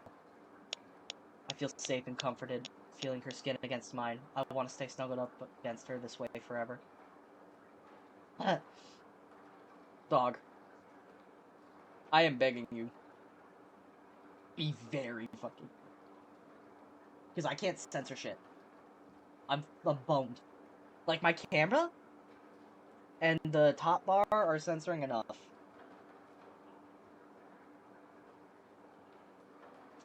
I'll finish this game, though, offline, probably.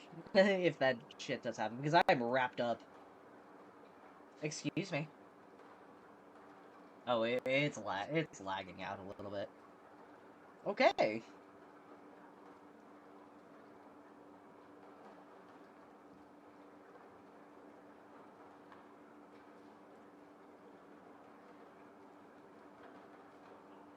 Oh, the game is just straight up like...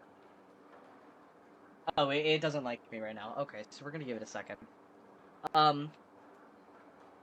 Dude.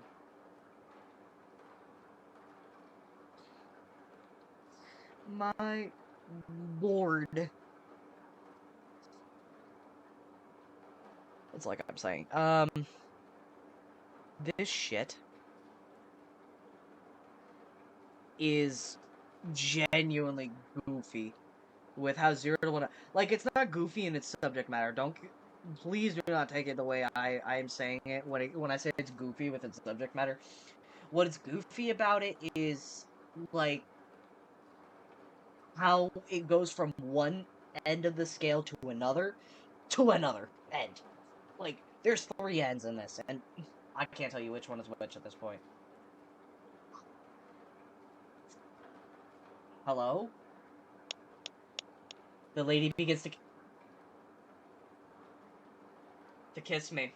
I let her take the lead. You have to be please. Brutal Vap, please do not tell me. I do not need the instructions. I do not need the definitions of what is going on right now.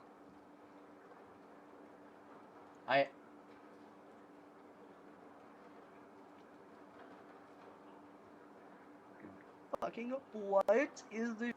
Oh my god. Like, I love this game. I am genuinely in love with this game right now. But my god. No. You're on thin ice right now, Brutal Vap. It feels good to not think about anything but the feeling of her body against mine. Okay, that could pass. That's safe.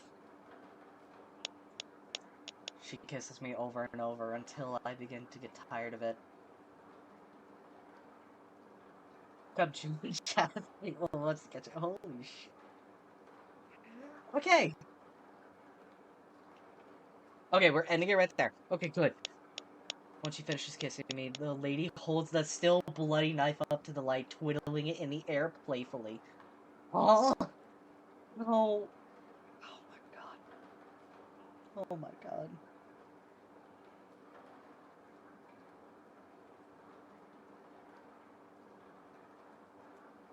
I'm like so hesitant to press next. Like, extremely hesitant. Then slowly wrapping one arm around my neck, she raises the knife right up to my... Oh my... Fuck. What a twist. Again! One end, to another end. To another end. Dude.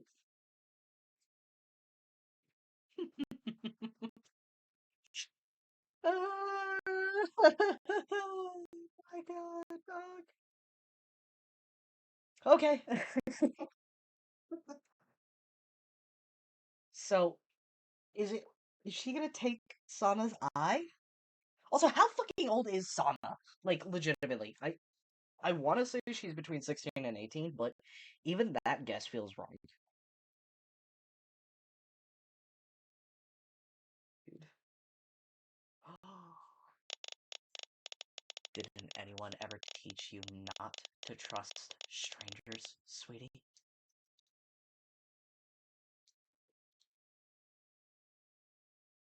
Holy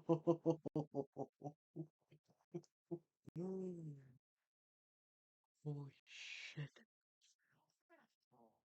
What the fuck?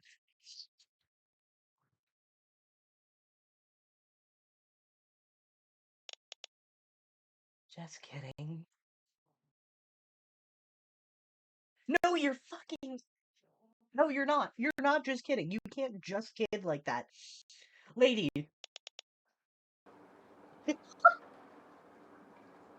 Back to 0. Dude. Oh my god. What? She cuts herself. They make out. She threatens me. And then it's just like, alright, we're going. Let's go. Once we get back, I'm going to kill myself. I'm going to jump off that highway. I'm a bit nervous, but it's something I always wanted to do.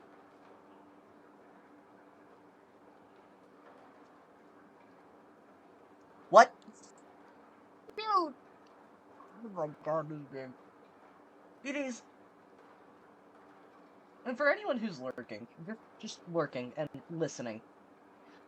If you're hearing these reactions, like, trust me.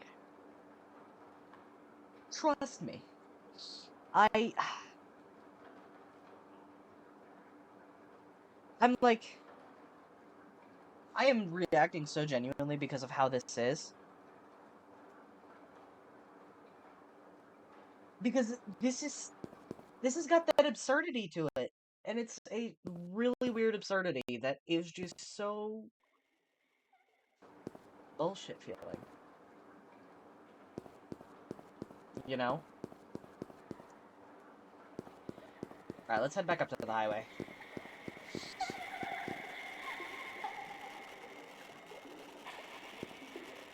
But that is extremely manipulative to do something like that. But you know what? I feel like that this game is using it in such a way that it's part of the storytelling of it. If you watch Berserk, you kinda get what I'm talking about. Um, Specifically the Eclipse. I want to go see if the kitchen staff are busy.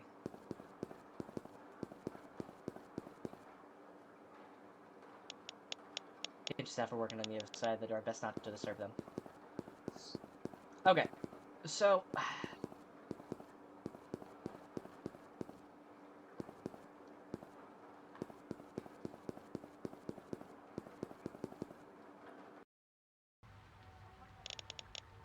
We're on the blue plastic tarp watching the rainfall. We sit on the blue plastic tarp watching the rainfall outside. Outside, the glowing people are still dancing and playing. The lady tells me to take off my clothes, which I reluctantly do after a few moments of hesitation. What? Please. Oh my god, is she gonna try to have sex with me?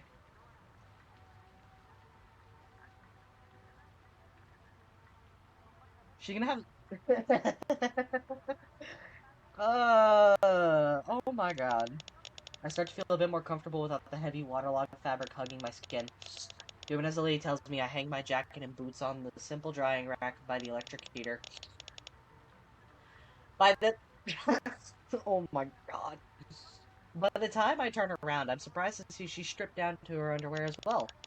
The two of us sit by the electric heater, relaxing as we feel its warmth slowly spread through our bodies. My chilled skin seems lighter than usual, like it's been bleached white. This place is pretty boring, but in a way it can also be really fun since there's no one around to tell you what you can and can't do.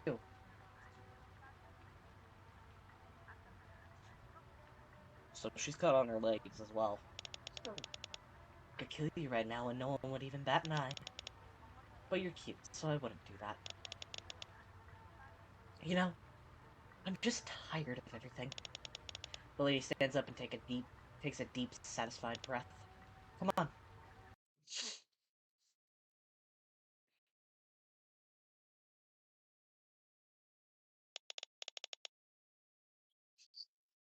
No. We're starting the shit right now. We're starting the shit.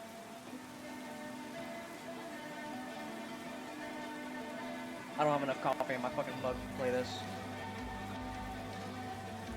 We run out into the downpour, with nothing more but our underwear. Raindrops stream down our skin, the wind whipping up droplets of rain before scattering them again into the storm. The unfamiliar song played with the speaker feels oddly sentimental. There's something calming about the sound of the guitar, like it's washing me clean of anything and everything.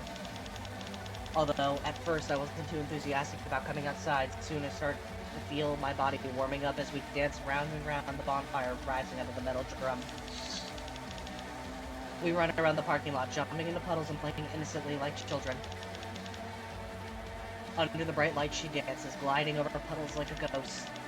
She burns pale blue, lighting up with an innocent smile and streak of phosphorescence shooting through the turbid indigo darkness. I watch on in a daze as she continues to dance.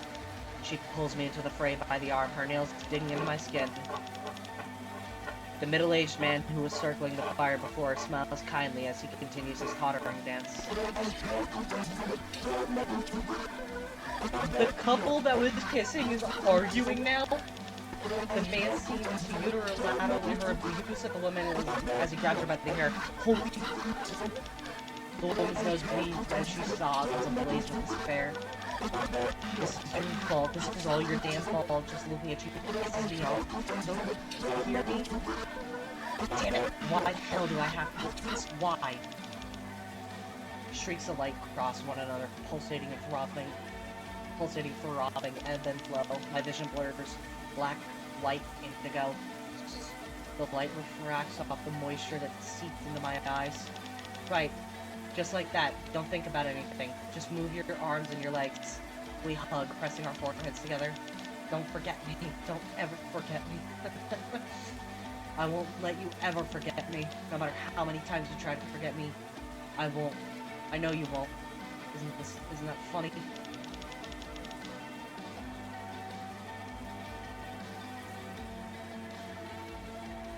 She climbs over the railing by the edge of the bridge and stands on the other side.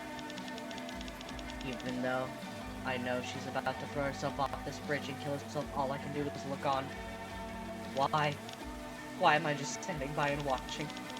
Do you think I'm lucky that I get to see something exciting, that I get to watch someone die? Death, it happens every day. I try to tell myself that. The very next moment I start to have the feeling that something in the deepest part of my heart is about to change. I hold my breath.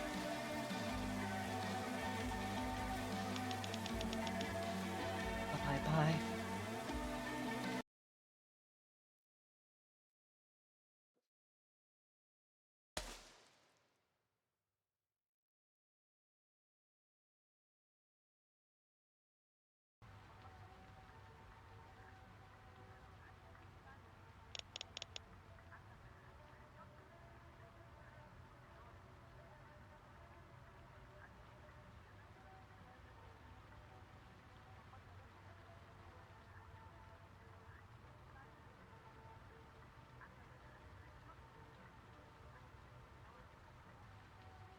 Why?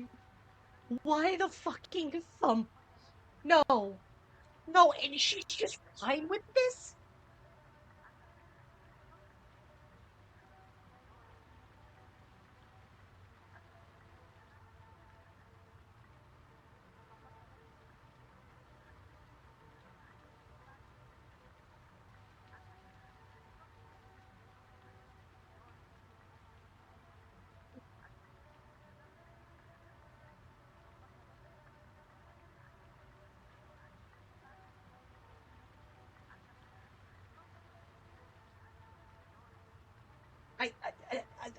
I'll have nothing to say. There's nothing I can say to that. Like, at all.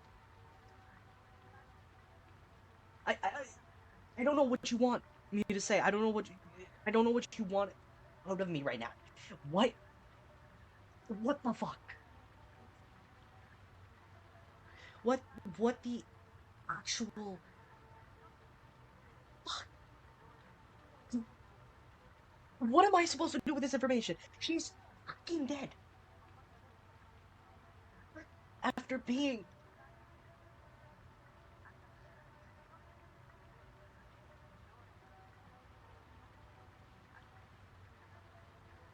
You could have saved her, Sana. You could have. I am actually pissed with Sana right now. Like, she could have done something. She... Still numb. I take a step forward. Numb!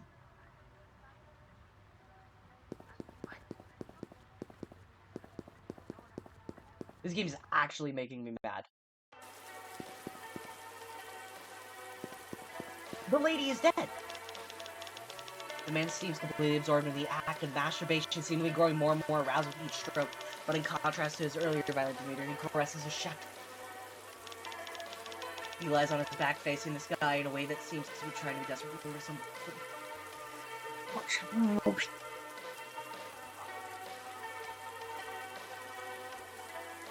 Is he the one on the ground?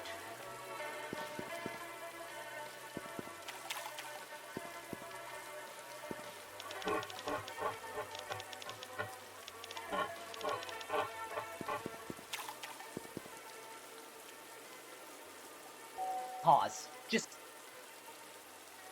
hear me for a second, chat. Hear me for a fucking second.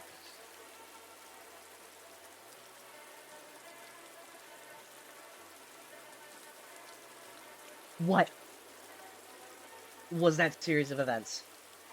Genuinely. What was that series of events?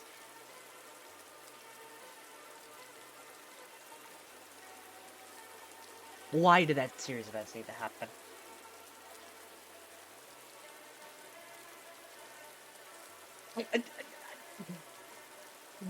I don't know what you want me to say about it. I don't know what you want me to think about it, outside of the fact that I am pissed with Sana for not doing something to save the lady. Because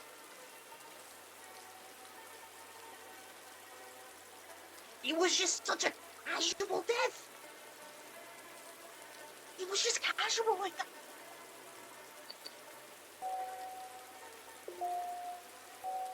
Okay. Hey! Fuck! Oh my god.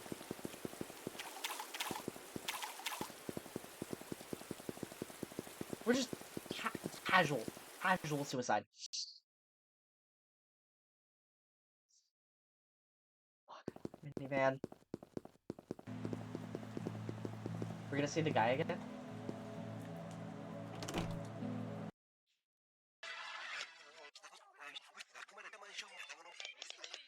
Seems like today it's not raining. At night, the city becomes very quiet enough to hear the wind blowing and the carefree voices of young people enjoying themselves in the night. The apartment is quiet too, almost to the point where I can hear my own breathing and heartbeat clearly.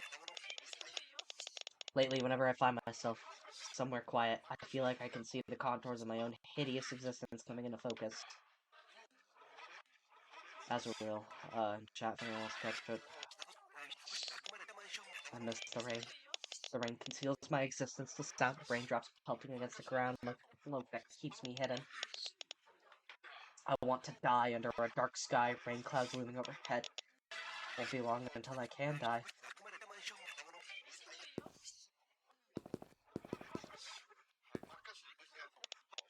Some variety shows playing mid until the group of comedians excitedly chatting away.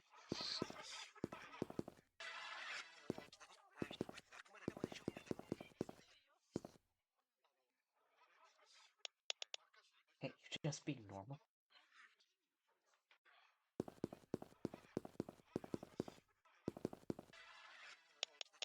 Nice fluffy bed, it'll probably feel great just to jump into it.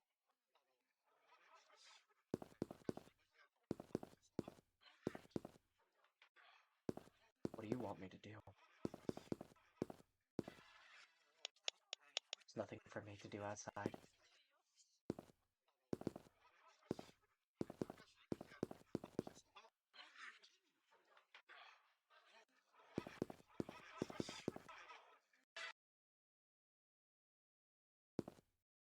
Pills.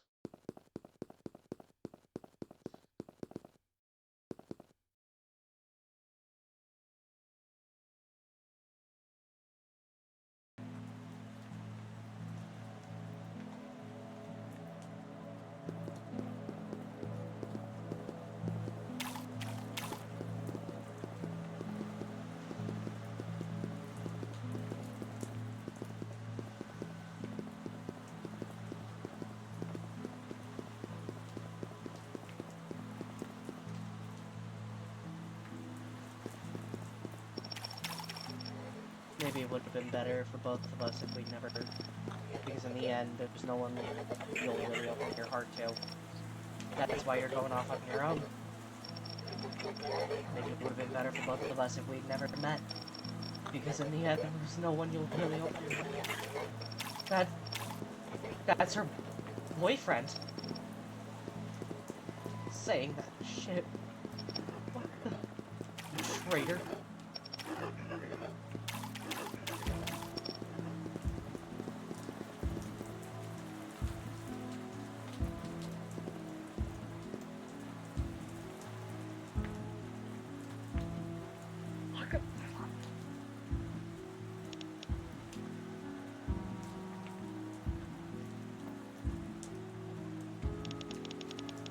Pretty far from the first one. I wonder what's down there. It looks like there's a bit of a clearing in the forest. I see a light down there. I wonder if that's where someone lives. That must be where the boy lives. Going down again might be dangerous, but I guess I should check it out. Might be dangerous? What do you mean might be dangerous?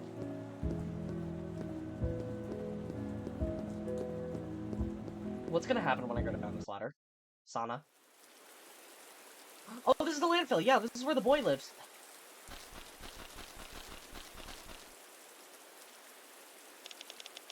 Massive trash heap lies piled up by the side of the river.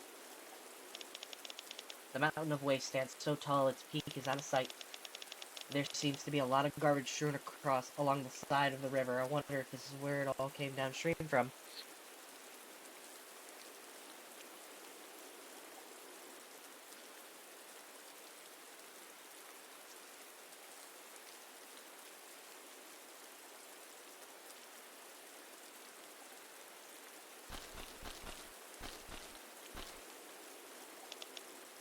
backpack. I wonder who it belonged to. In any case, I'm quite sure it wasn't mine.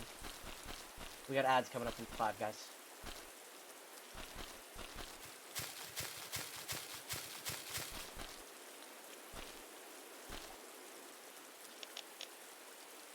Horse gazes at me languidly.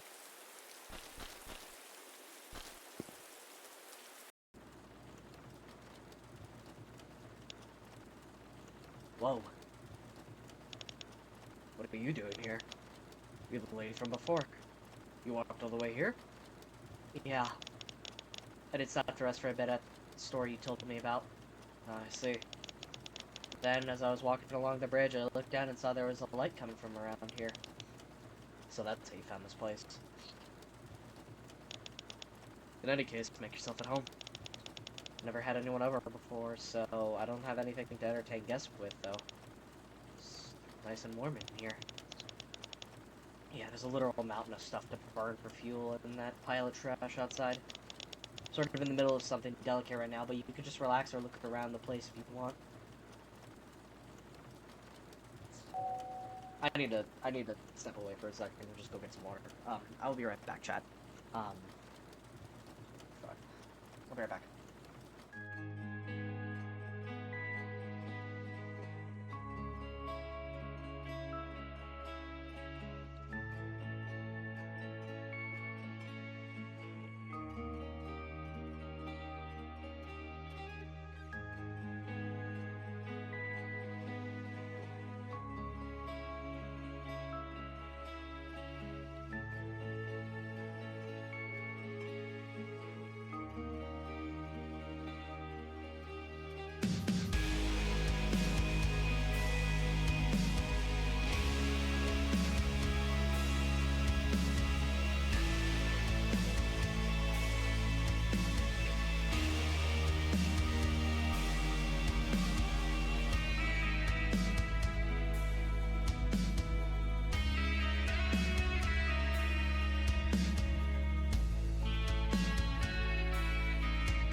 We are, back into this.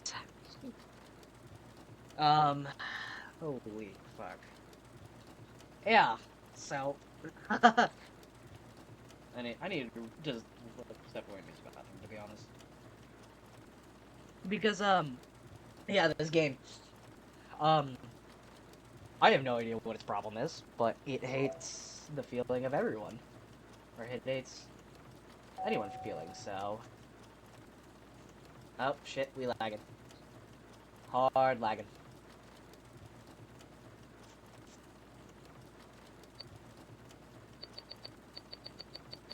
I might have to restart the game. I'll just give it a sec, because I didn't save. Like a dumbass.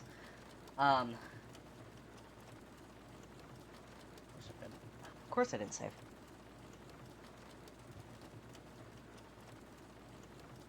This is gonna give it a sec. But, yeah, you know, I'm still pissed at Sana. I won't lie, I'm still a little pissed at Sana.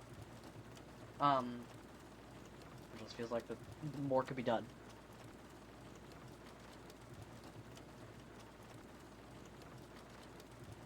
Yeah. She hard lagging, holy.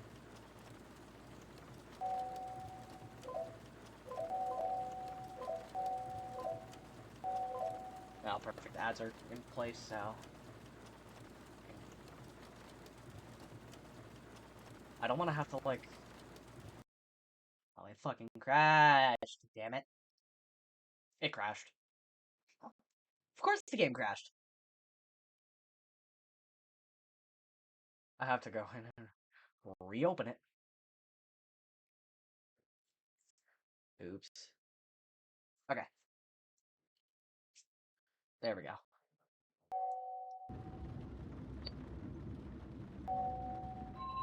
So, okay, so we're gonna go back a little bit. We're just gonna go through this way quick. I'm gonna skip a lot of the dialogue. Yeah, it crashed. The game decided it doesn't like me, so... Skip through the dialogue.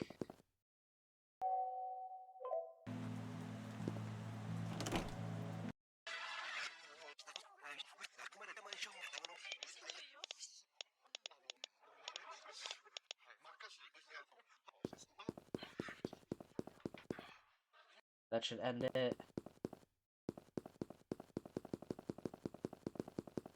Dude. Okay.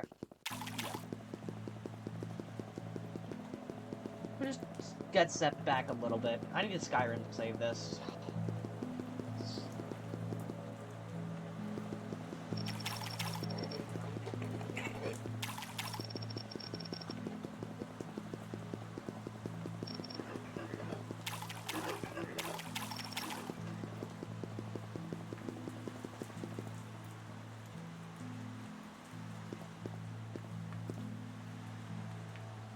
And you can't skip cutscenes either.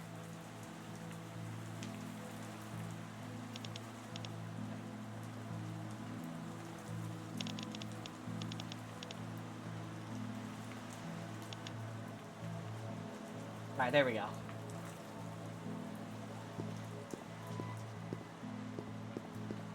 Now, okay, so this is some ancient Hana lore, but... I feel like I've been playing, like, Strength again. So yeah, I did stream, the two Strength games, and they were fucking awesome. They were some really cool games. Maybe I'll do that again, just kind of like as a cool little callback. Okay, here we go, we're back. And then I'm gonna just save. Okay.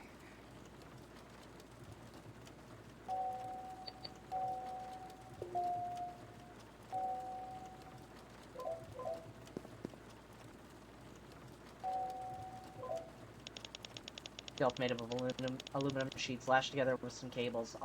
On it are some mechanical parts, a pair of boots, and a box containing some beautiful stones. The box has the word Godiva written on it. Blood letters. A sturdy looking stove. Solid looking stove. Oops. Sturdy, solid looking stove. Cooler box has been converted into a makeshift sink. That's pretty cool. Bathtub. I wonder how he boils his water though. I mean, it makes sense, kind of how he blows his water. The clank seems to be Tinker was something quite delicate. Oh, what looks like a handmade axe. It seems old and worn, blades well-honed, edge glints in the light.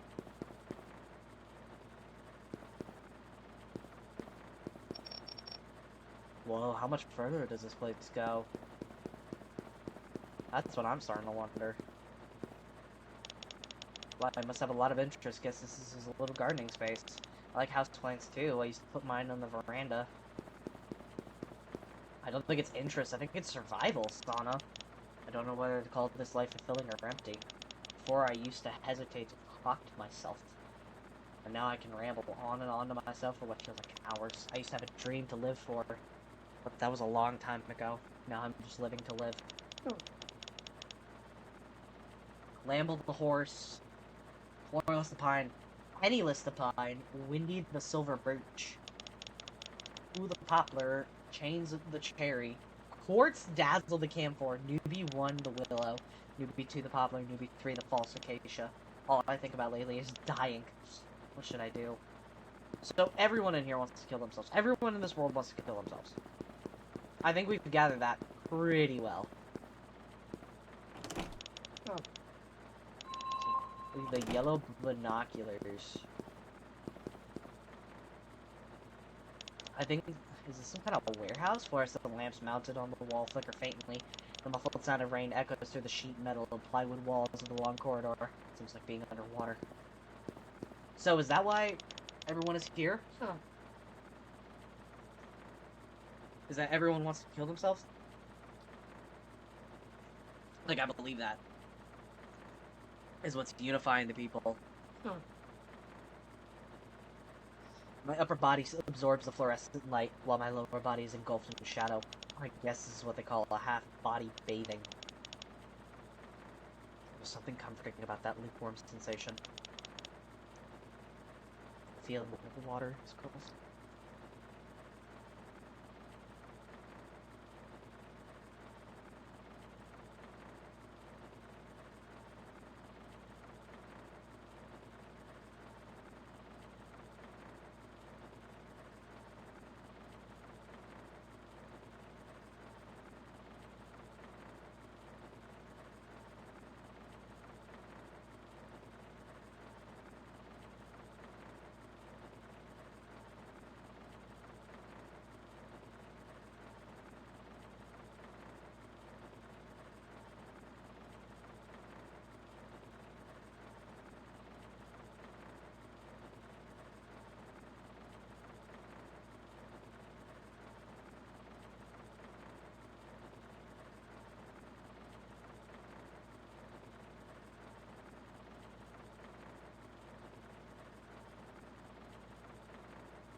Sorry about that, guys. Grandmother came in and she needed to talk to me about something, but we're good. We are golden. The feeling of water is to crawl through my every orifice. Oh my lord.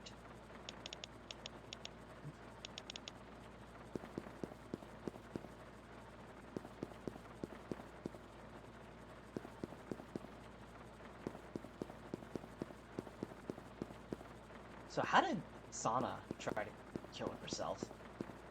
For her? Was it the pill? I want to assume it's the sleeping pills. but I could be wrong. Hey!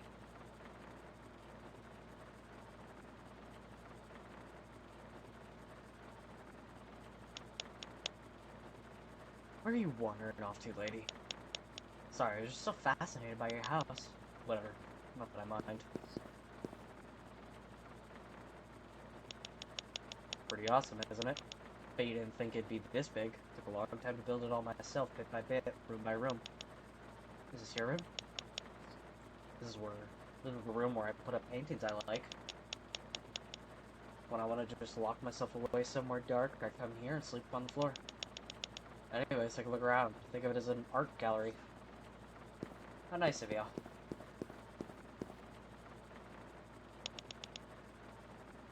Orlin Redham, Arab musician, 1883.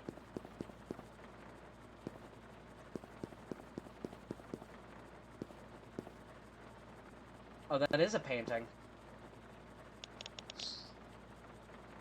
Odillion Redham, Hallucinations.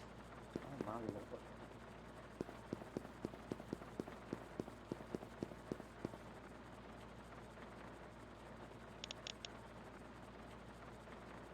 Odillion Redham, Armor,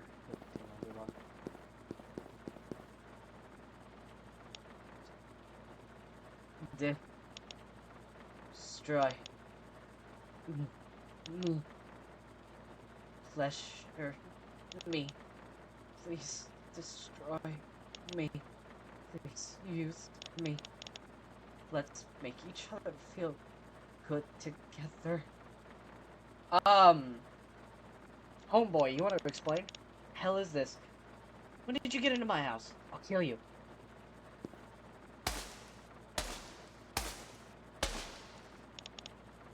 Take this. Die. Die.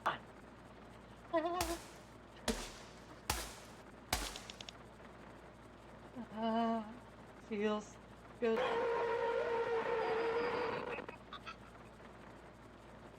What?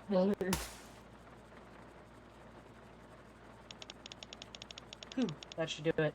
Every once in a while, these crazy bastards find their way inside of my house somehow. They're like cockroaches. Didn't hesitate to kill that thing at all. Anyways, I was just about to finish what I was working on, so come back and we'll have something to eat. You can even take a bath, too. Not exactly a luxury spa, though.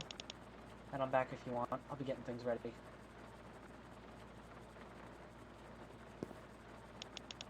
A blob of flesh and blood, it's still a bit warm.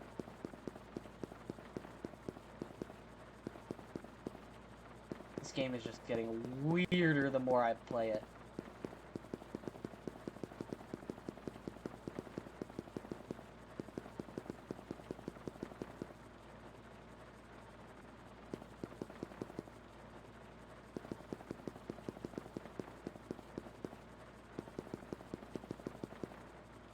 Oh my god.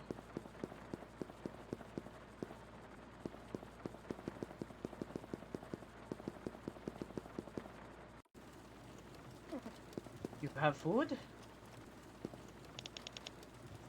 Were you fixing something before?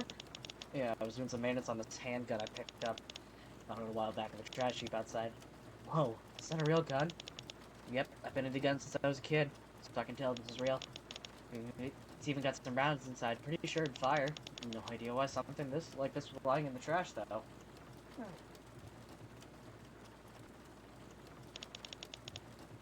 After that short talk, the two of us eat together. We talked about all sorts of things, seated around a squat little table he's fashioned for himself out of some dark wood. I ask him any question that comes to mind. Something quite funny about the way he gesticulates as he speaks, all while maintaining the same bored and listless expression. The boy gets up and begins chucking some small scraps of dried firewood and bits of plastic from piled beside the stove into the fire that's still roaring inside. Soon, the new fuel begins to crackle and pop as the toxic-smelling fumes of the burning plastic fill the air. The boy pours the near-boiling contents of the kettle heating on the stove into a stainless steel cup, setting a cup of what seems like some homemade tea in front of me. As we talk, from time to time, he stares quite intently at the handgun and he just seems sometimes sniffing it. I know how his hair is luminescent now!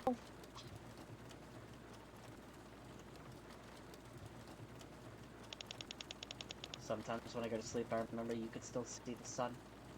When you could still see the sun. Old fragmentary memories. The sun pouring into the gym as we all played basketball. Not that I remember anything about any of the people I played with. Such a warm and wide open place. I felt like I was floating. I wonder how long it has been since then.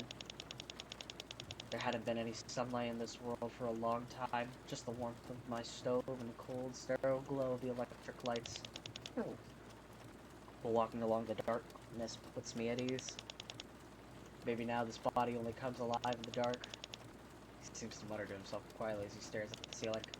The boy reaches over the table, grabbing 2 bottles, one seemingly of vodka and the other red wine, plonking them down on the table. The bottles are scuffed all over, the labels beginning to peel. It's extraordinarily sturdy. Did you find these in the trash heap too? Yep. There was a bunch of bottles with a little bit left, so I collected them all into these. Tried some of it yesterday and it wasn't bad, not undrinkable. It's hard for bacteria to grow in alcohol. Are you sure it's safe? I mean, I used a little bit of machine oil in that food we just ate too. Couldn't be worse than that. Oh, only a bit. Any more and you'd get sick. What?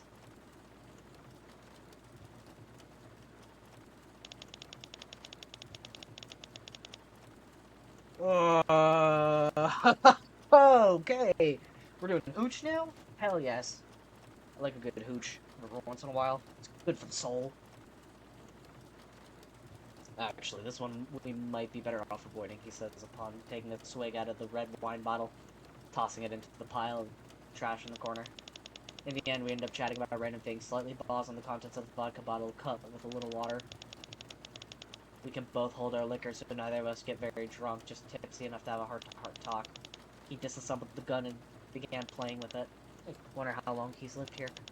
Can't imagine how long it must have taken him to put together all of this. He's probably spent an unfathomably long time here all alone. I begin to think back to everything that's happened since I woke up in this world as I lie on the cold concrete floor.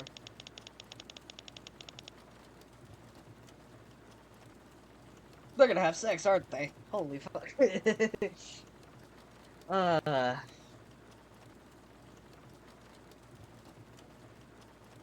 Like quite a long journey. Well, it has in fact been something of a journey. One that's given me plenty of time to think about as I've walked here. I wonder just what this world is. I feel quite awake and conscious. The boy gets up slowly and turns on the radio. Some comedian appears to be excitedly chatting away somewhere.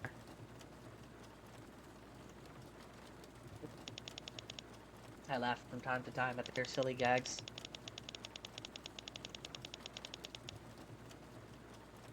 There's something that feels entirely alien to this cold place about the voices of people going about their ordinary lives on the other side of the radio, and the sounds of their daily rhythms from behind the television screen in the rest area.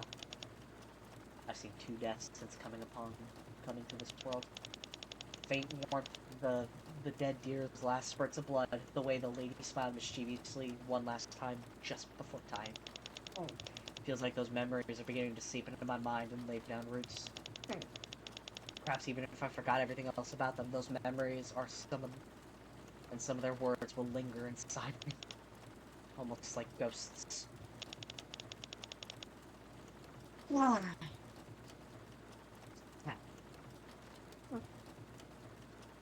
Remember how I told you I stopped to rest at that place before you mentioned before I came here? Oh yeah, you mentioned that. I met a lady there. We talked for quite a while, and we ended up getting on pretty well, but then she jumped off the side of the bridge and killed herself. Huh? That's so. Well, it's not a rare occurrence, especially in this world. It made me think about how easily a person's life could just end. How we all have these unimaginably huge inner worlds of thoughts and memories inside of us, and then they can disappear in the blink of an eye, just like that. So it goes. And in the end, what's one life worth anyway? Don't even get me started on memories. They're vague, nebulous things. Far more so than people realize. I guess you're right. Quite the misanthrope. Though I'm one to talk. Yeah, I suppose you are. I just think this world, everything in it, all just empty. Seeing people walk along the street. How do I put it? At some point, they all just started to seem like shadows to me. Shadows, or maybe it's just walking containers of thermal energy. Philosophical zombies, I guess is how I'd put it. In any case, that's all feelings and memories are. Stupid, meaningless things. But don't you think the memories you have of your friends and the things that made you feel are worth something? In the end, they all end up being meaningless. You just don't think they are when they're fresh. Shouldn't judge if anyone wants to catch it. Maybe it'd be better to say it's all just empty in the end, like a barren desert or outer space. It's also disappointing, so boring. We're all gonna die one day anyways, and it's not as if people don't change what they say and think constantly while they're alive either. There isn't a single thing in this world worth believing in. I want to become something more free. And it's not like I have anyone to care about. Never have. I think I was like you too. I understand the feeling at least.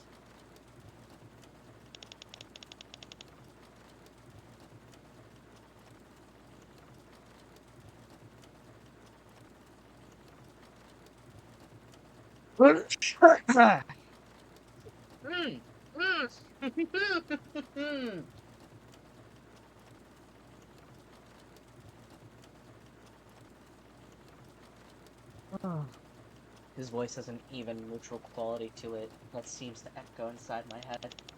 Despite his juvenile assertions, the way he seems driven more by impulse than logic as he speaks, the tone of his voice remains flat and unperturbed. But seeing him ramble on for so long, despite his normally cool and composed personality, I wonder if something's finally reached a breaking point inside him. Seems hopelessly angry at something.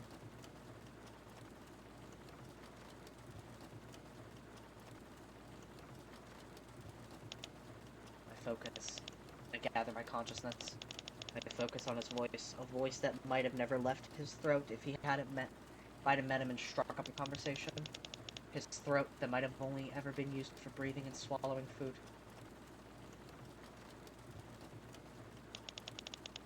I see the smile the lady had on her face just before she died flash before my eyes. I wonder what kind of life she lived, what kind of school she went to, what sort of friends or partners she had, what memories she carried with her. I remember she mentioned she lived somewhere in Canada. I can't even imagine what it would have been like to live somewhere so far away. Is this sadness? I don't know what to call this emotion. The boy's right that in the end, I don't know anything about her. But I feel like I don't want to forget the little bits and pieces of her life that she told me about. Those last remnants of her. Inside the little universe of my consciousness, her words begin to give off light, taking on a form of their own, giving birth to new meaning. Thoughts begin to emerge within me, that the person I had been until now could never have imagined.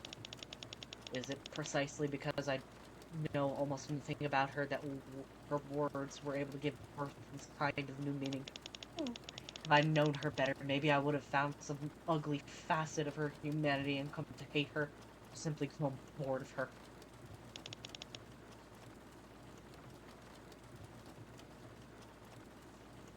Okay, maintenance should be all done. What do you plan to use that gun for? Haha, you wanna know? Hey, don't point that thing at me!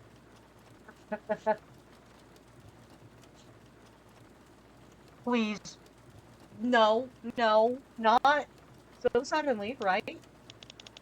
You know that big trash heap outside? I always go and climb up there to look off in the distance. Why don't we go take a look now? It'll blow you away. Sure. How far do you think we'll be able to see today? Don't know. Depends on the wind and how thick the fog is.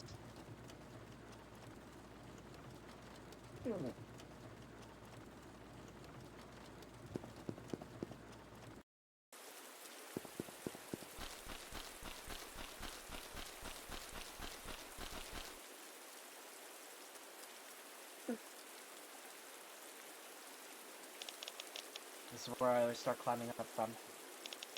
I try to clear out any sharp objects along the route I normally take to the top. Follow right behind me.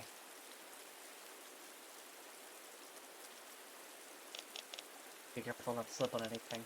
Definitely wouldn't want to slip here. Oh, I don't even control her climbing up. We begin to climb the mountain of debris and wreckage. It seems to be composed of everything from everyday items to objects that clearly don't belong in this place and time. An entire abandoned sailboat. A massive naval cannon of ancient warship. Silo that once housed something. A locomotive engine that seems far more primitive than anything from this era. Parts of what looks like a futuristic reactor, maybe to one day be used in some kind of engine. Followed the boy up the mountain, taking small, careful steps, making sure not to lose my footing.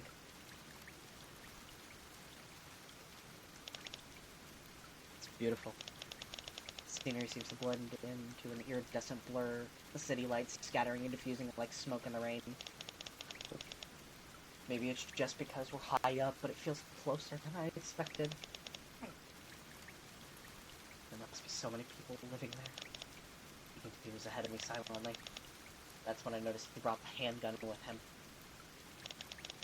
He plays with it like a toy, throwing it up into the air. Taking care not to lose my footing atop the mountain of scrap metal, I call out to the boy. You're going to kill yourself with that gun, aren't you? When I see the look in your eyes, I feel like I could just tell. He has the same expression that I'd seen on the lady's face and my own. I know we've only just met, and it's not like I know what's going on inside your head, but you have a unique aura to you. Yeah, I'm planning on dying here. I only brought you up here because I wanted to die at the very top of this mountain. Well, actually, I do have another plan. Points the gun towards the city in the distance.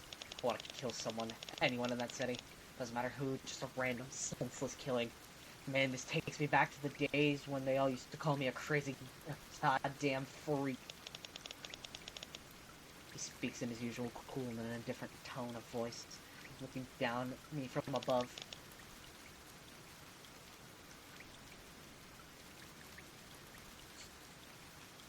His body has begun to glow pale blue. I hate them all. That's why I want to kill them. And you'll be the witness, the bystander who will watch it happen without batting an eye. Doesn't that sound fun? Your life will never be the same after. You'll never forget the feeling of seeing someone die right in front of your eyes. These stupid, boring days, these stupid, boring existence will finally be f***ing over. I stand there in stunned silence, just looking at his expression. Observing it, you could even say.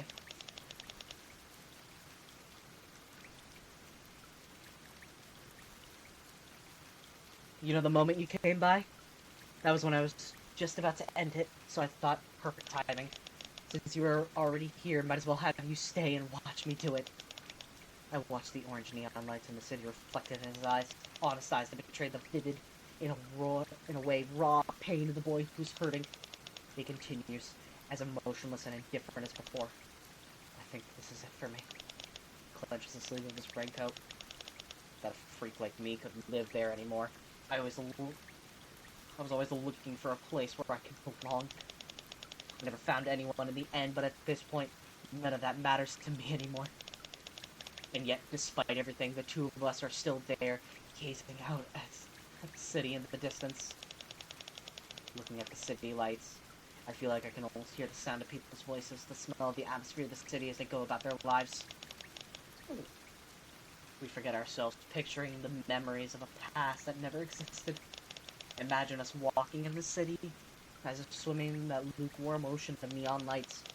Dreams of days that would never be, a life that we'd always spoke of having someday, a someday that we would never reach. Birth of a new day, falling endlessly into the deep darkness of the night. It's when the city lights begin to go out one by one from the left.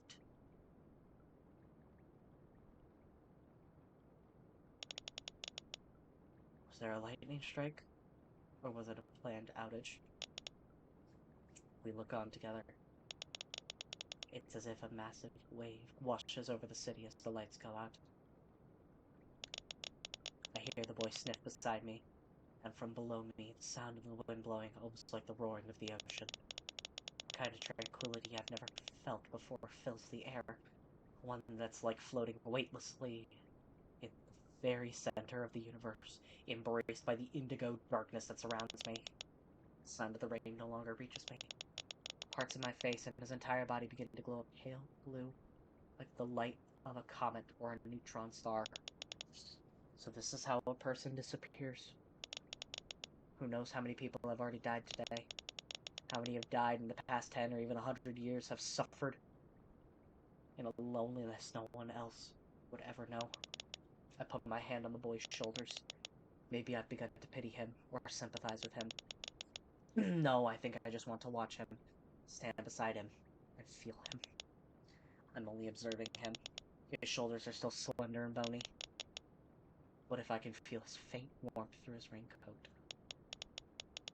The sound of our breathing, of our eyes blinking.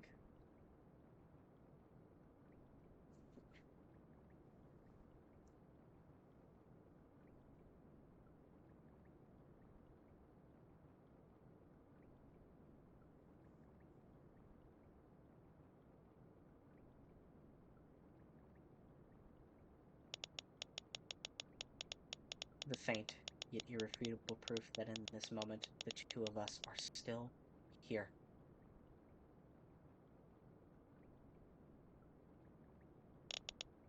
Okay, I'm going to die now. Can I ask you one thing? Yeah. Will you forget about me as soon as this is over? I don't want to forget you. Then at least remember. He begins, the barrel of the gun pressed to his head, his half-opened eyes still fixed on the city lights.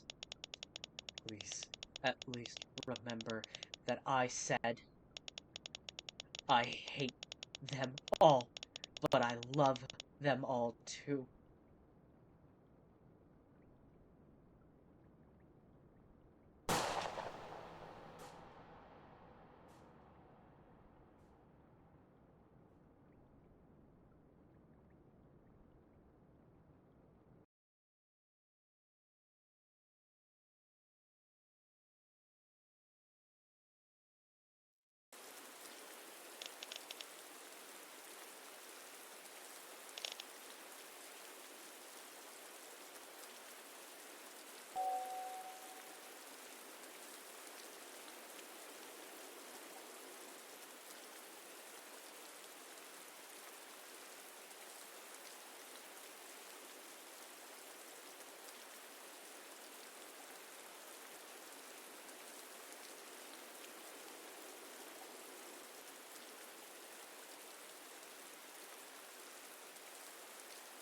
What the fuck?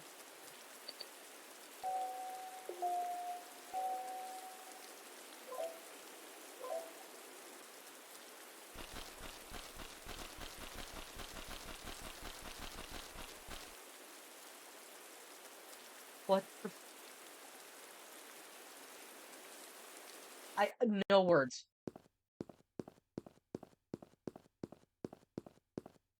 Genuinely. But I have to keep going on, don't I? Because if I sit here and try to splutter out if I sit here and start sputtering, like I am right now, and I just let this moment fucking last, I'm going to lose my shit and actually ult for this game and just end the stream. I do not want to do that. I need to keep going, but what the fuck? Sana. You have the power to stop something like this. You do. I know you do. And you sit there and act numb when you watch people die, when you watch death take a life. You sit there numb. You genuinely piss me off.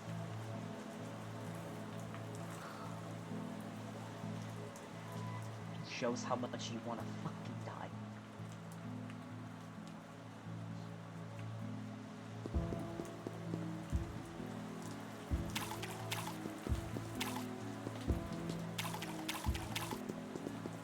You feel fucking sorry for yourself.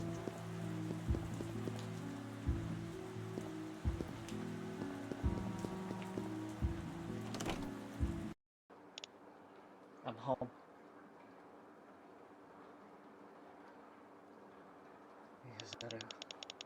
Hey, it's raining like crazy outside. You must be tired.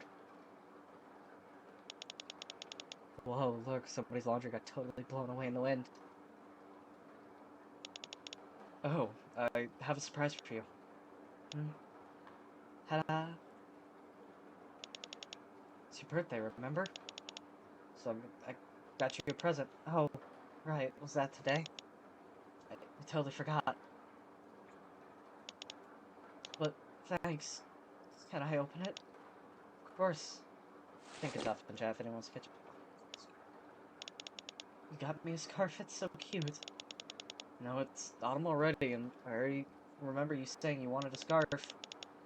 I know you love green, so I thought this would be perfect. Always ready to die. Thank you, I love it. I'm always ready to die. I'm sorry.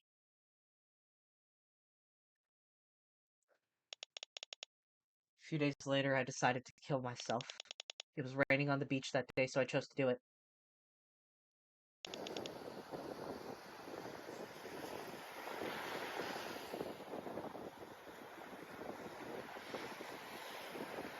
The sea was clouded with rain. Flocks of seabirds circled overhead. They flew by as if blinded by the pale mist. Maybe they were simply surrendering their bodies to the air currents, letting the wind carry them wherever it chose as they cried out loudly, their bodies thoroughly soaked by the rain. I washed down a mouthful of sleeping pills I saved up with the green tea from the vending machines as I listened to the sound of the ocean. I wonder if now I'll be finally able to see my family again. I wonder, oddly optimistically as I lay there, letting the rain fall on me. On a whim, I reached over and began to feel the very soft and bony parts of my palm with my other hand. I recall thinking, so this is what my hands feel like. That's when I lost consciousness.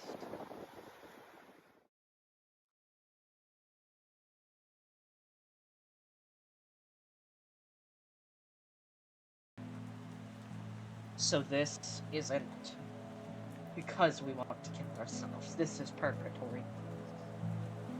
Is that what you're telling me? Why does solitude feel so good, I wonder? Maybe I'll never be a normal person. Does someone like me still deserve to be alive?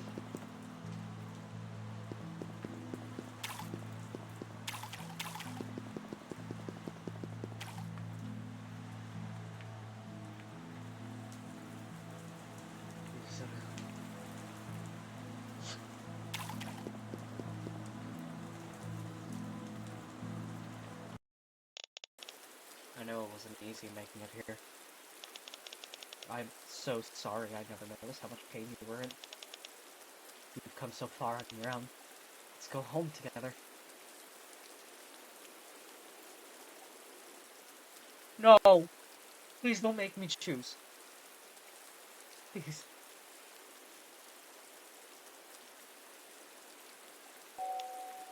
Alright. Okay.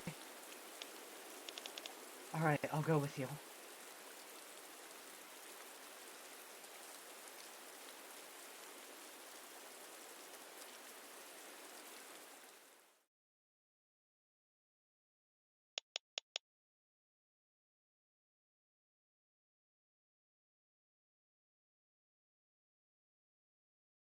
I'd always dreamed of killing myself.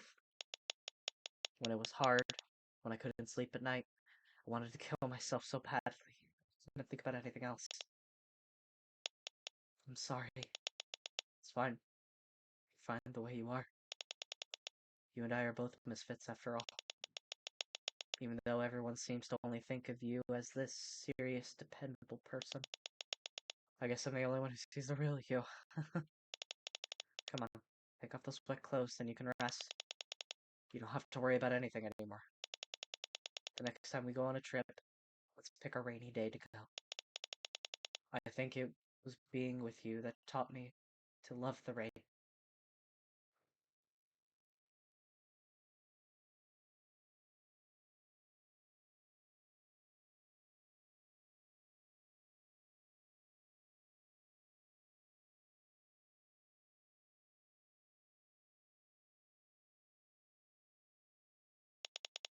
I look up from my bed, see a clear blue sky.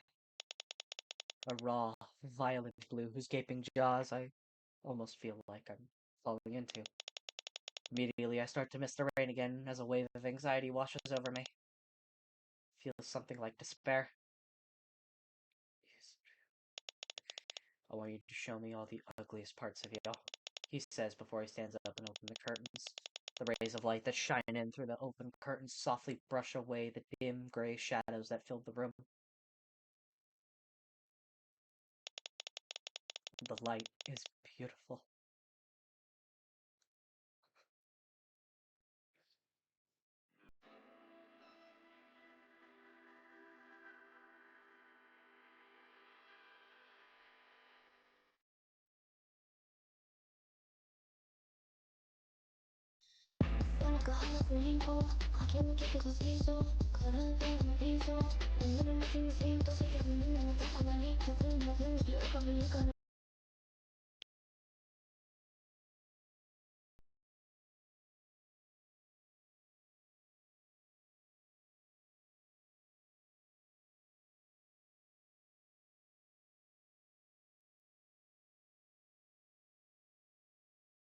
What a freaking opener. What an opener.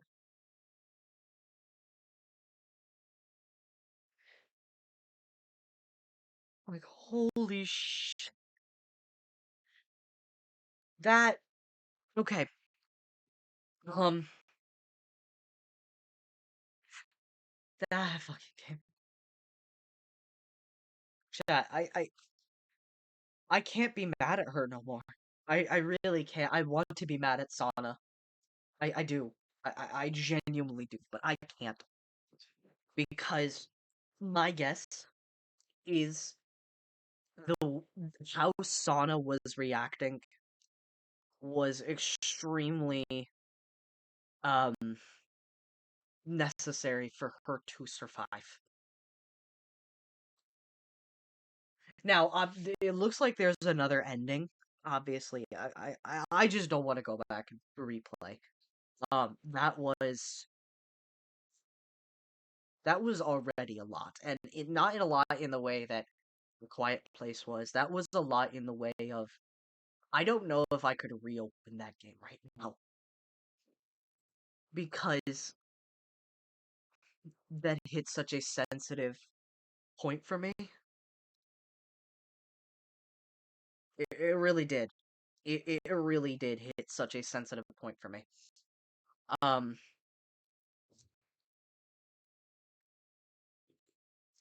as I said earlier in the stream,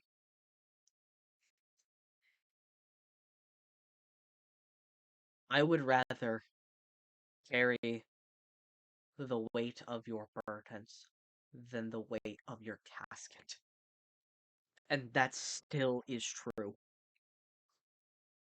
I am happy that we got to see Sana actually survive. And that Yuzuru is accepting of her. Because what often happens sometimes is that people will feel a sort of disdain for you because you attempted to kill yourself. And that is not okay. Mental health like this is serious. Mental health is extremely serious, and it's something that we need to, as a society, it does not matter the gender, it does not matter who the person is. If someone is so far gone that they attempt suicide, then we need to relook at how we're just, like, looking at the person. We really do, I feel. If you ever start feeling like that, talk to someone. Because I promise you guys, you all have such beautiful lives that are so worth living to their end. Not by your own hand,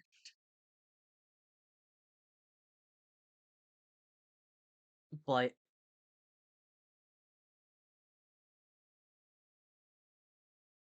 when your time comes, because death is going to come for everyone.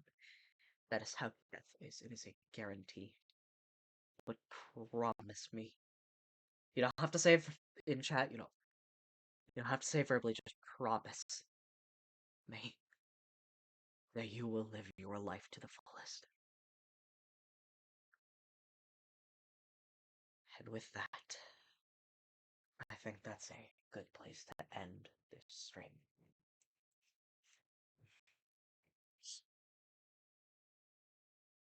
Let us go raid to the lovely Miss Stoner Chick, who is currently going through her little journey of just an equally mentally taxing game, Silent Hill 2. Anyways, guys, I love your faces. Stay safe, stay hydrated. Bye.